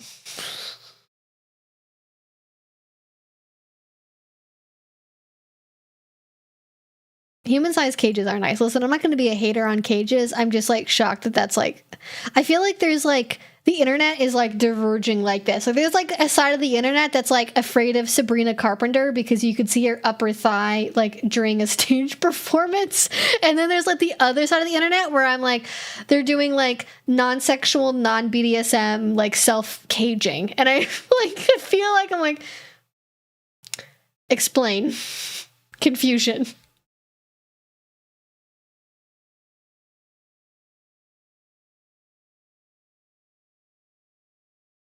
I don't know what makes people respond to ASMR versus other people who don't. I'm sure that that's something people are studying. If so, I don't really know about it. But preparing for the reality of BDSM versus the fantasy they read in novels. If you have the option to do anything, I would recommend going to an in-person event and just watching. And just being like, hey, this is BDSM. This is what happens. But obviously, that's probably not step number one for most people. if you want to show them a movie, the most accurate one is Love and Leashes, which is a Korean drama. I guess it's like a lighthearted, it's not really a rom-com, but it's like it's a lighthearted romantic drama. Emphasis on but like it's very soft, it's very sweet, it's not intense at all. That would probably give somebody the most accurate representation third hand of what BDSM can be like. And what else would I recommend besides that? Because I think it depends on, like, can you share with them personal experiences? Can you answer their questions about, like, well, what do you actually get out of this? What is it like? What do you actually even do? And that might be helpful, but that, like, you have to have the personal experience to do that, and then, like, also be willing to share it. So I would probably watch the movie if they like watching movies like that. Talk to them about what the scene is like. There is a book I would probably recommend too, although it's been a while since I've read this, so maybe this is not the most pertinent recommendation, but Playing Well with Others, which is by Lee Harrington and Milena. I don't know if it's Milena with one L or two. I think it's two. That's a really good book too for, like, setting expectations for how to behave at certain kink events, and that might also be insightful for people. I really like that book. I think Lee Harrington and Milena Williams Haas, like, working together in a book is, like, the most perfect chaotic energy for a book ever, because, like, Lee's very business oriented and very organized, and Milena's very, like, fly by the seat of her pants, and it just works so well together. It's a perfect combo. So that's a really good book. I don't know if it's necessarily directly what would help this person, but it does a lot of, like, level setting on what to expect from events and how to behave at events if you do go. And I also like, actually, Kat Black has a lot of videos too on her channel talking about experiences going to dungeons and going to parties and things like that. That can be good. And I wouldn't recommend, like, FetLife necessarily. I wouldn't recommend, like, videos of scenes because it's so hard to get, and like, it's hard to know from the outside, like, what of those is real versus, like, fantasy versus, like, OnlyFans content, you know, that's purpose made, and that can actually just make the confusion even worse.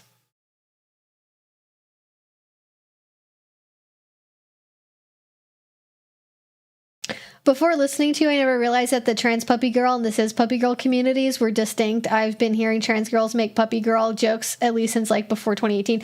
I mean, I'm sure those jokes were around, but I feel like I am always seeing, also, I think I did see that question, but I decided not to answer it. And I will just give you a short answer, which is kink content is not allowed on OnlyFans. So that's the answer to that question. I know people that were on OnlyFans early days, like early pandemic, and pretty much all of them had to leave the website because even doing, like, very light kink stuff was, like, not acceptable. Most of them are on different websites at this point in time. But I'm not sure. I don't use OnlyFans. I don't know how accurate the content would be on there anyways, even if it was on there, and it would not be my first recommendation. But yeah, I think that puppy girl stuff has been around. It's just, like, it's in the zeitgeist. It's in the moment. It is the moment. She is the mood. And I don't know why or when that happened. It just seems to be way more prominent now than it was, like, a couple years ago.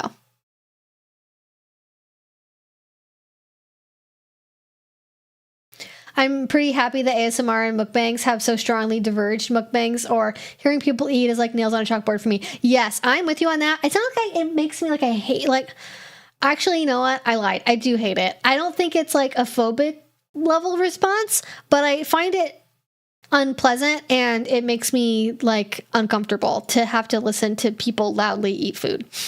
So I don't know if that counts. Maybe I'm just deluding myself and it really is actually a phobic response.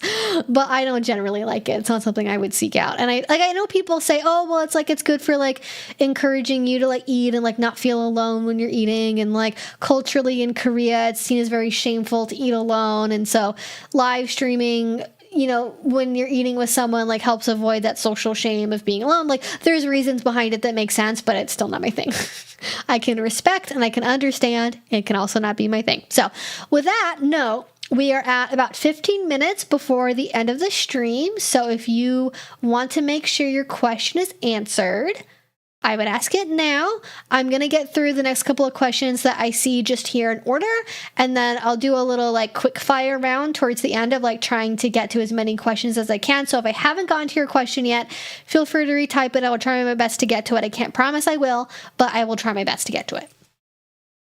In the meantime, I will scan for questions where I am currently at.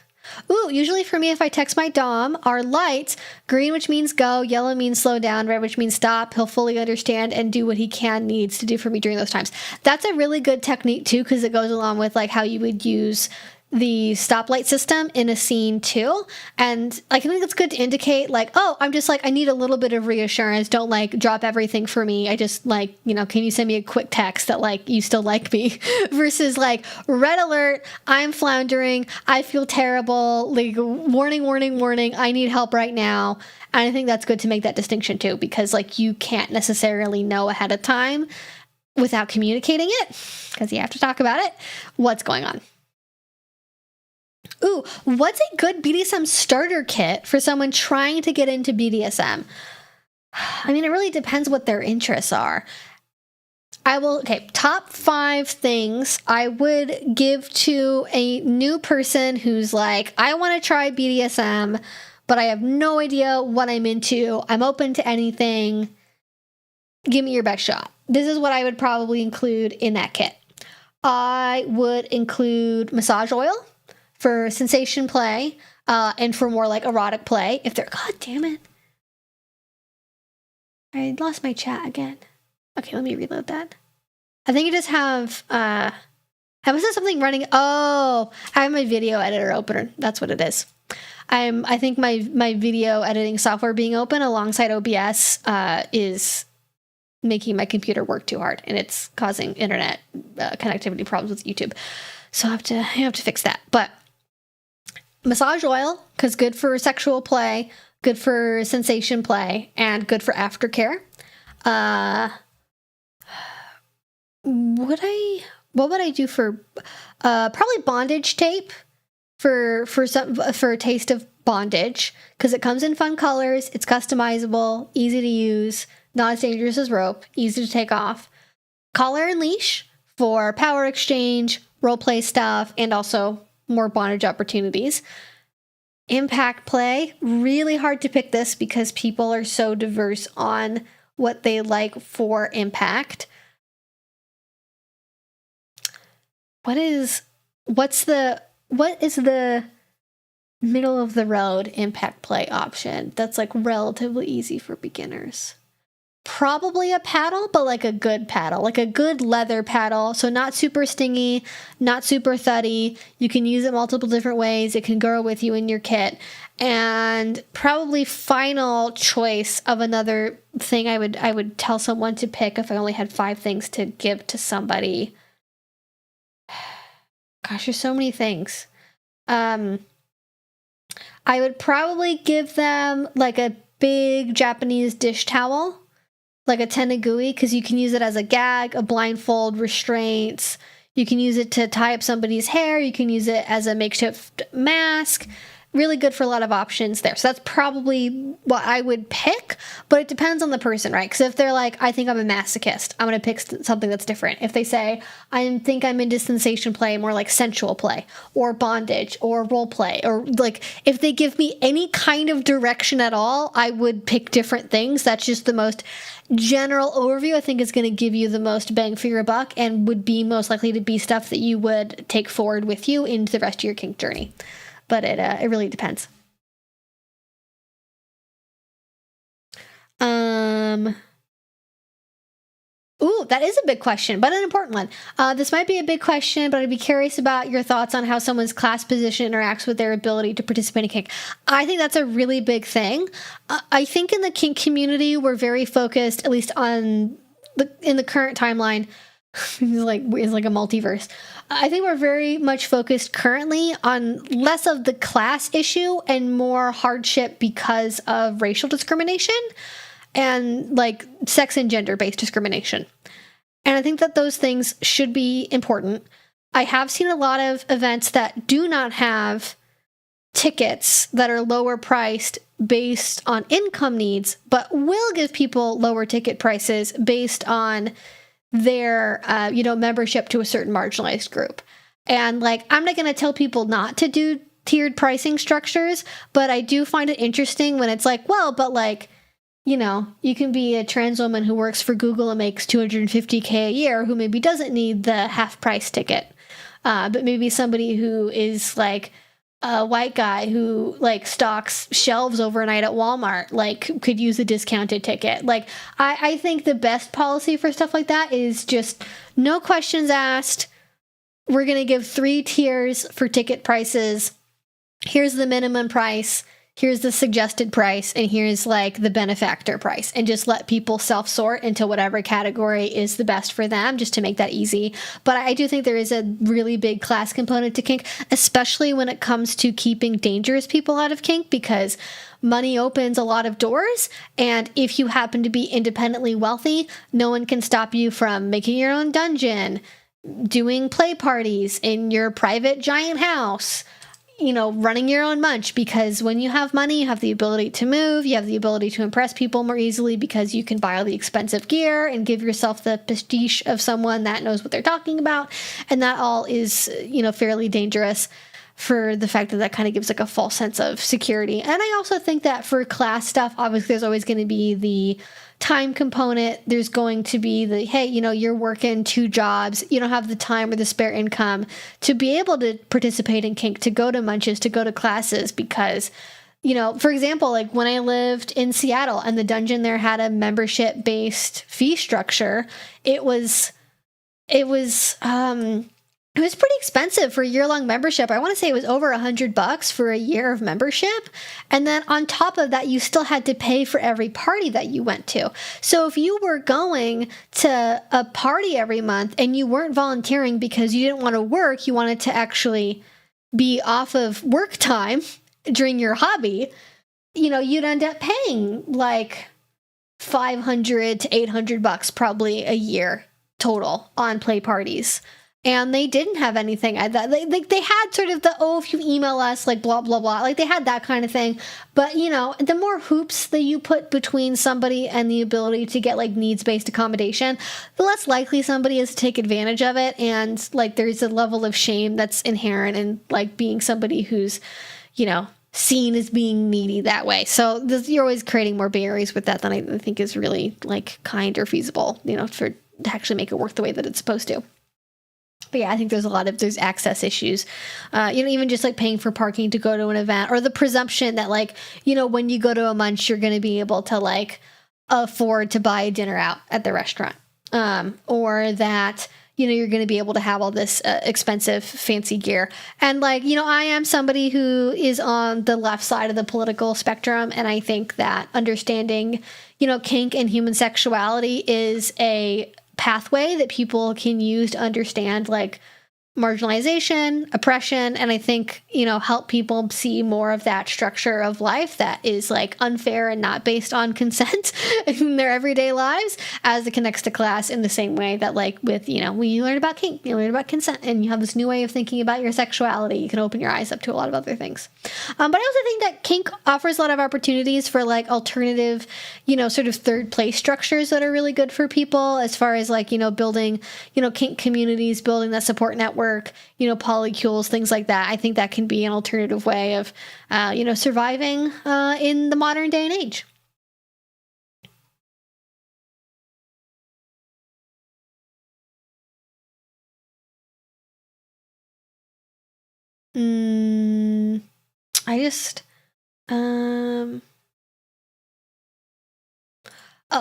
Is it okay to go to a dungeon if you're mostly into pet play, not in a DS relationship, and don't really want to do anything especially kinky at the dungeon, but want to be surrounded by that atmosphere? That's totally okay. Most dungeons, at least in my experience, everywhere is different. Every local scene is different.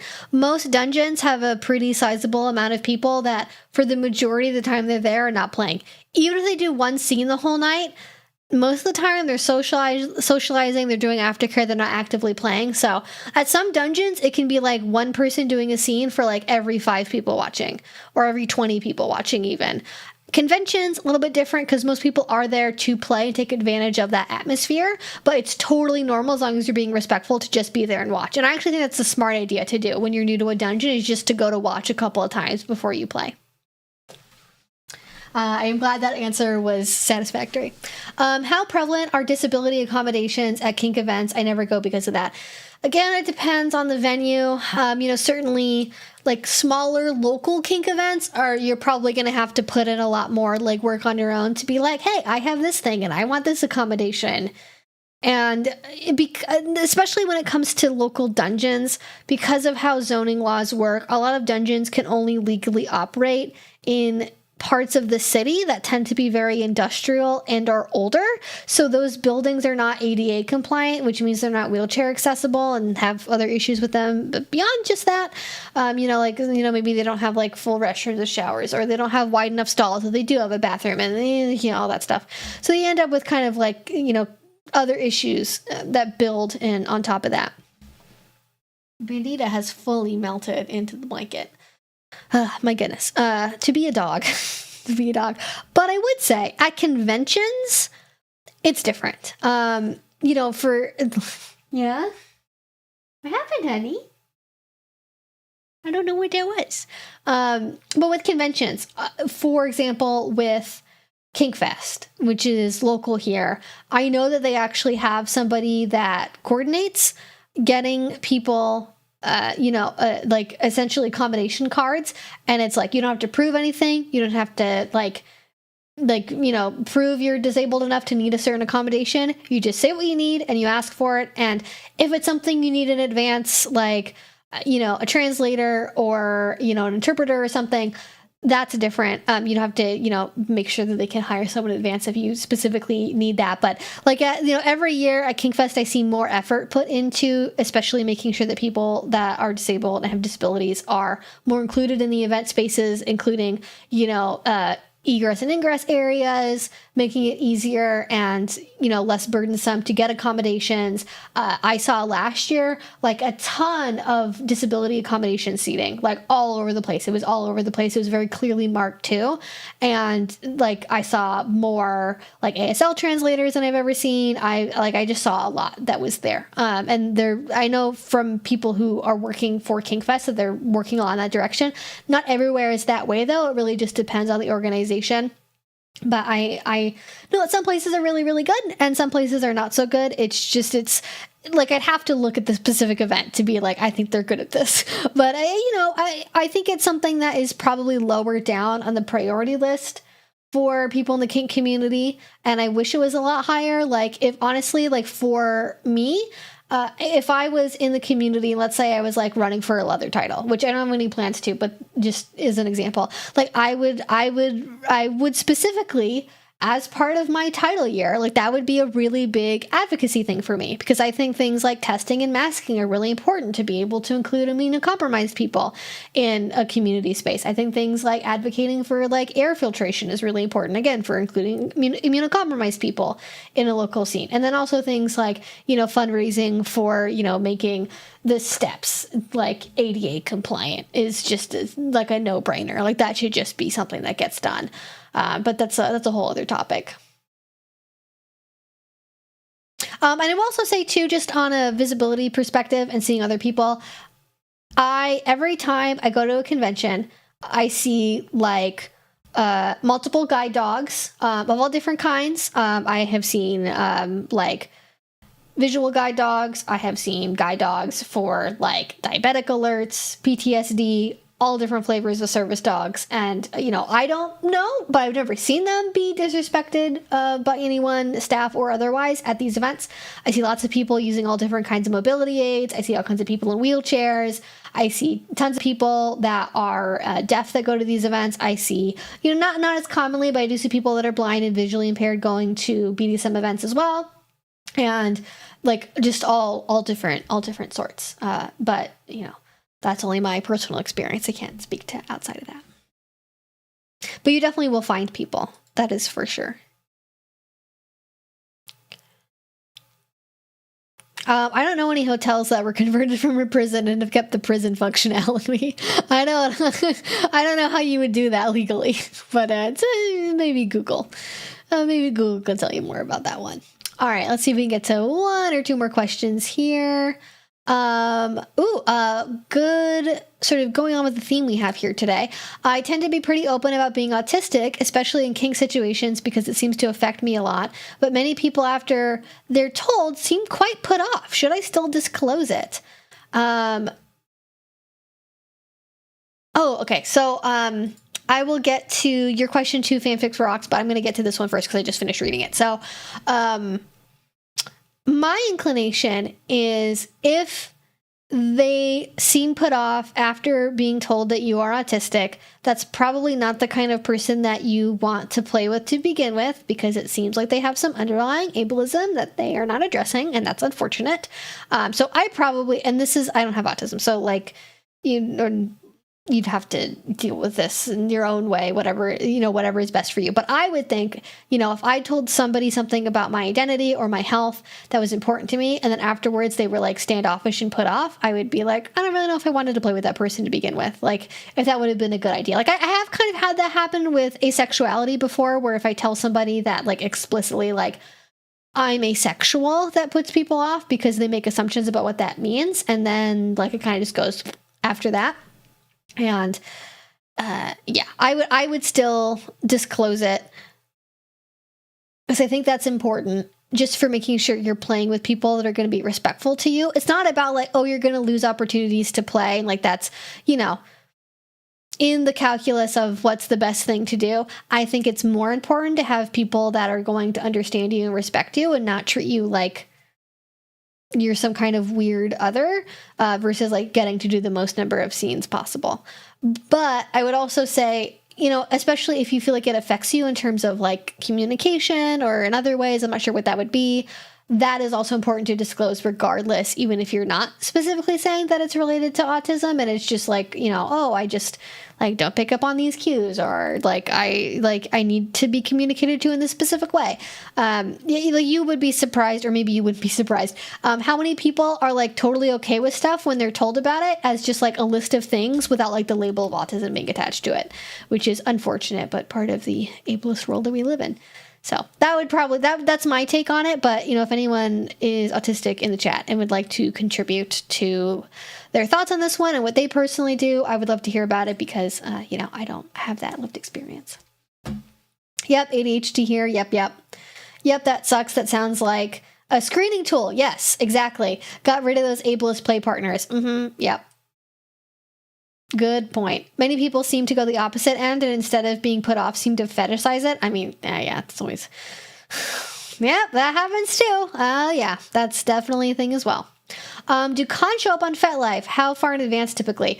Depends on the convention. I have seen, I think I know of a convention that's happening in mid-June that is already up on FetLife. So usually it'll be between 3 months in advance to a year in advance. Is about the window of when you're going to see events pop up, like conventions of that size. But yes, they are in FetLife. They're all over the place. Local ones, tiny ones, big national ones. They're pretty much all on FetLife. I don't know of any ones that aren't on FetLife to any extent. Oftentimes they also have groups associated with them too, and mailing lists if you want to be up to date when they are selling tickets and things like that. But yeah, usually it's, I know places that are selling tickets for their convention 8 months out. They sell the tickets way far in advance. Whereas Dark Odyssey Surrender, they don't start selling tickets until September. And the event's in October. And they don't put out their schedule until the week before the event. It's nutso, because other cons I go to, that is all done, sorted, sold out 3 months ahead of time.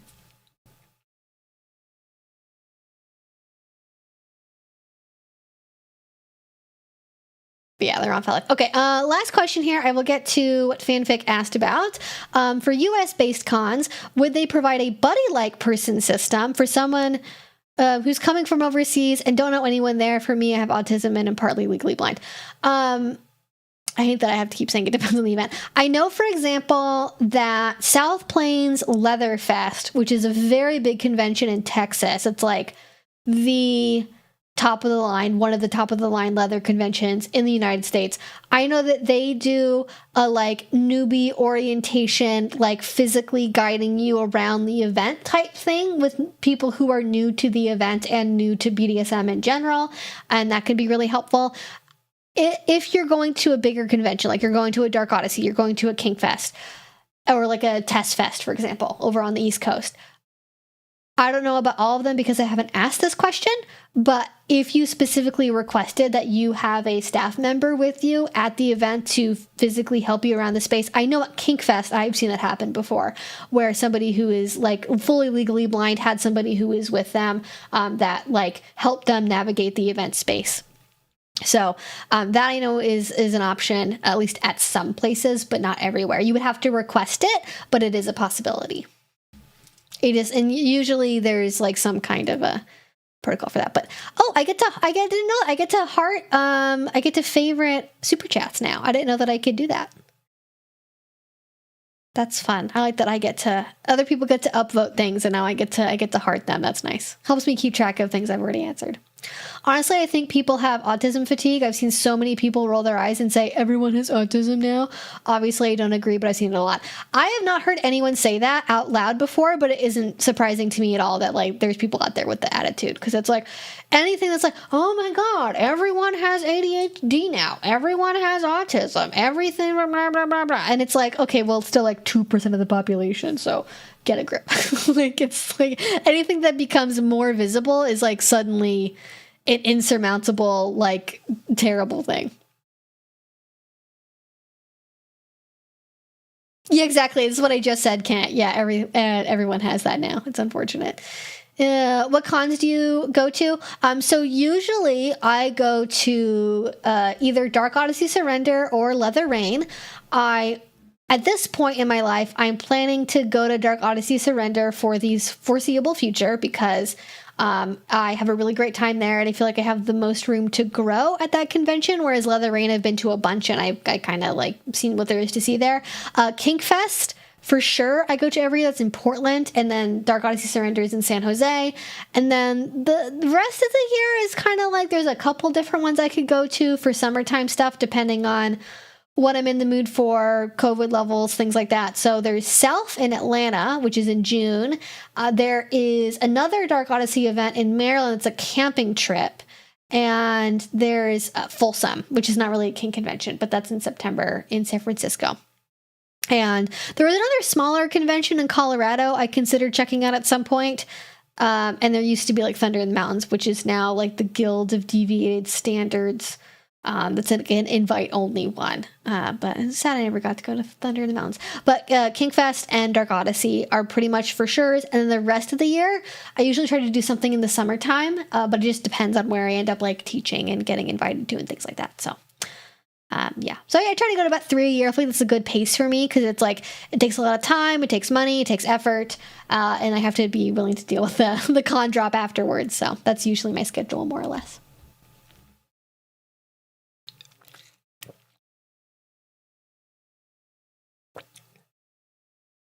Mm-hmm. Yeah, people have it's very similar with the like, oh my God, everyone's trans now. Yeah, it's all interconnected, people.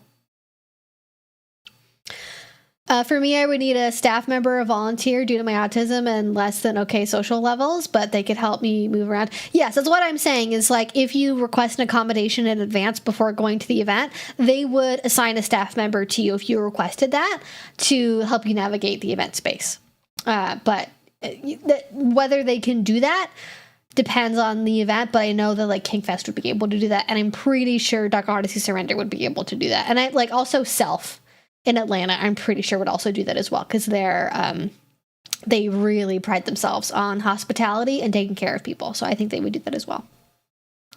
I'm sorry I didn't get to every single question. Katie, I'm sorry I didn't get to your questions. If you want to retype in the chat a question right now, I will try my best to get to it. If it's not too long, I will just scan really quickly and see if I missed something. But things just go by. Sometimes they go by. Oh, here we go. I found it. Never been to any event. What is a good starter event? That's an easy one to answer. I would go to a munch, or I would go to a discussion group. So discussion group, educational, peer-led, low-pressure environment, munch. Social event, usually with food and or drinks. Casual meetup in public.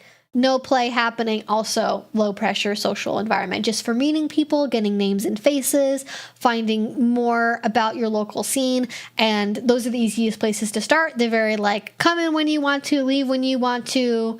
Everyone's kind of milling about. It's, you know, it's still anxiety inducing to be in a new space with new people that you don't know, but that would be what I would start with if you wanted to start going to an event.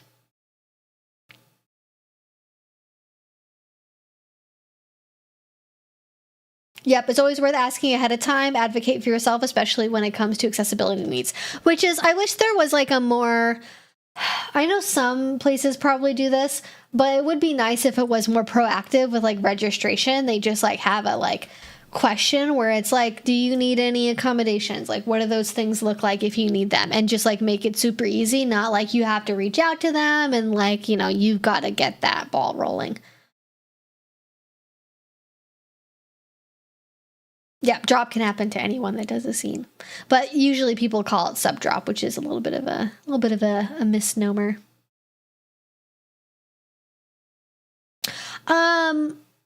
I think they would. Usually people, like some events have their own lanyards that you have to use because they're color coded based on like what level of pass you have paid for.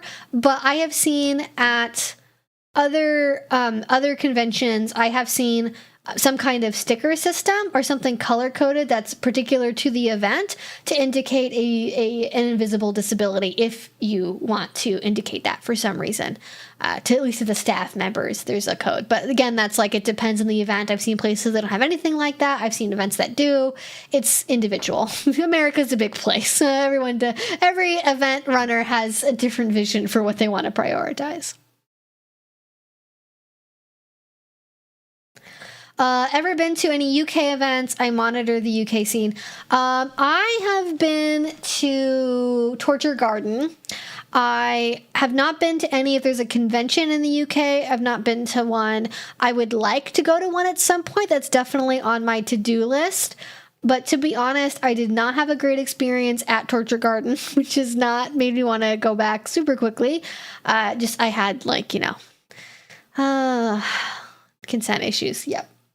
Sometimes I forget that happened, and it's like, oh yeah, that did happen. I did go to Torture Garden, and then I had like somebody follow me around the event and like attempt to touch me multiple times, and then actually did, and then did the same thing to multiple other people at the same event, which is not Torture Garden's fault. It just, the heavy drinking environment that seems to follow a lot of UK events puts me off of going to them. But if you can vouch for booze-free, substance-free BDSM events in the UK, I would definitely consider going to one. And also, it's like, I'm not trying to judge Torture Garden as like, all of them are bad or all of them are terrible. It's just, that's an experience I had, which was not great. But they also had floor to ceilings, like floor to ceiling, only yes means yes, no means no, warnings, which apparently were not heeded by all people at the event. Well, I definitely would want to go to the UK for an event. The problem is because I'm on the West Coast, like flights are like very time and cost intensive. I would need a good enough reason to go, to spend the money to go out there and do all of that. But I would definitely want to go if I was invited to go somewhere. But that being said, we are almost 15 minutes after here, so I gotta go. I need to rest my voice. I got a little more of that drop I gotta deal with. I'd also want to go to Australia too. That's definitely on my list as well. I know more events in Australia, but again, I don't know if it's easier for me to get to the UK or Australia from Portland. I'm not sure which is easier, but I would definitely be open to that too. Maybe I should wait until after James Robert Davis is in jail before I go to Australia, just in case. But no, I don't think he really knows who I am. I don't think he knows I exist. But I would definitely be open to that too. I like, just in general, I would want to go to Australia. It seems like a fun place. What does that say?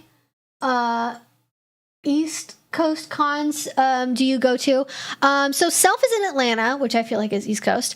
But I have wanted to go to Test Fest, but time-wise it happens like it overlaps with Kink Fest, I think.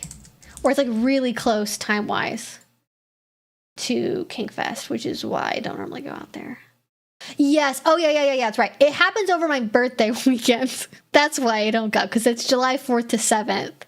And I've thought about going before. Maybe I'll go this year. But Self in Atlanta is like 2 weeks before that. So it's a little bit much to like go back and forth from these, because that's a long flight. It's like 6-7 hours to get out there. But I would definitely consider going. Test Fest I would go to. Self I would go to. Australia is easy. Come over. All right, get in a plane. Get my dog packed up. We're going. Actually, I probably couldn't take my dog. She'd have to be in quarantine for a long time.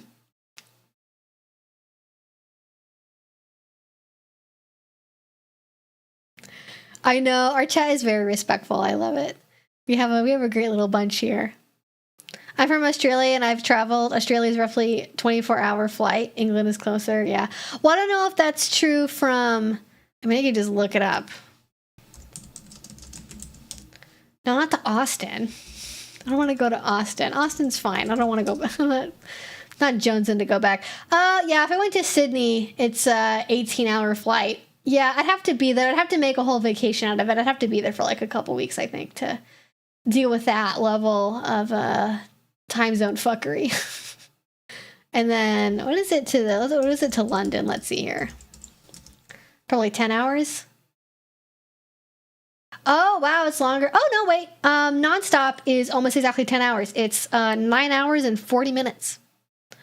So there we go. I don't know even. I just fully guessed that. I did not pre-watch the flight time to London from PDX. So now we know. Now we know for the future. Everyone wants to know about events. I love it. I'm happy to talk about that more. I will be at Dark Odyssey Surrender next weekend, so I will not be streaming on Friday next week because I will be at Dark Odyssey Surrender, and Friday is the big opening night. So I will be probably watching the opening ceremony performance during stream time, so I will not be streaming. But if I see you all there, feel free to say hi, or don't if you don't want to. No pressure. But if you want to say hi, please come say hi. I promise I don't bite outside of a scene that's consented to. And I hope if you're going, you have a fun time. And if you're not going, I hope you still have a fun time doing whatever you get up to with your Friday evenings. And I will talk to you again very soon. Thank you so much again. I wish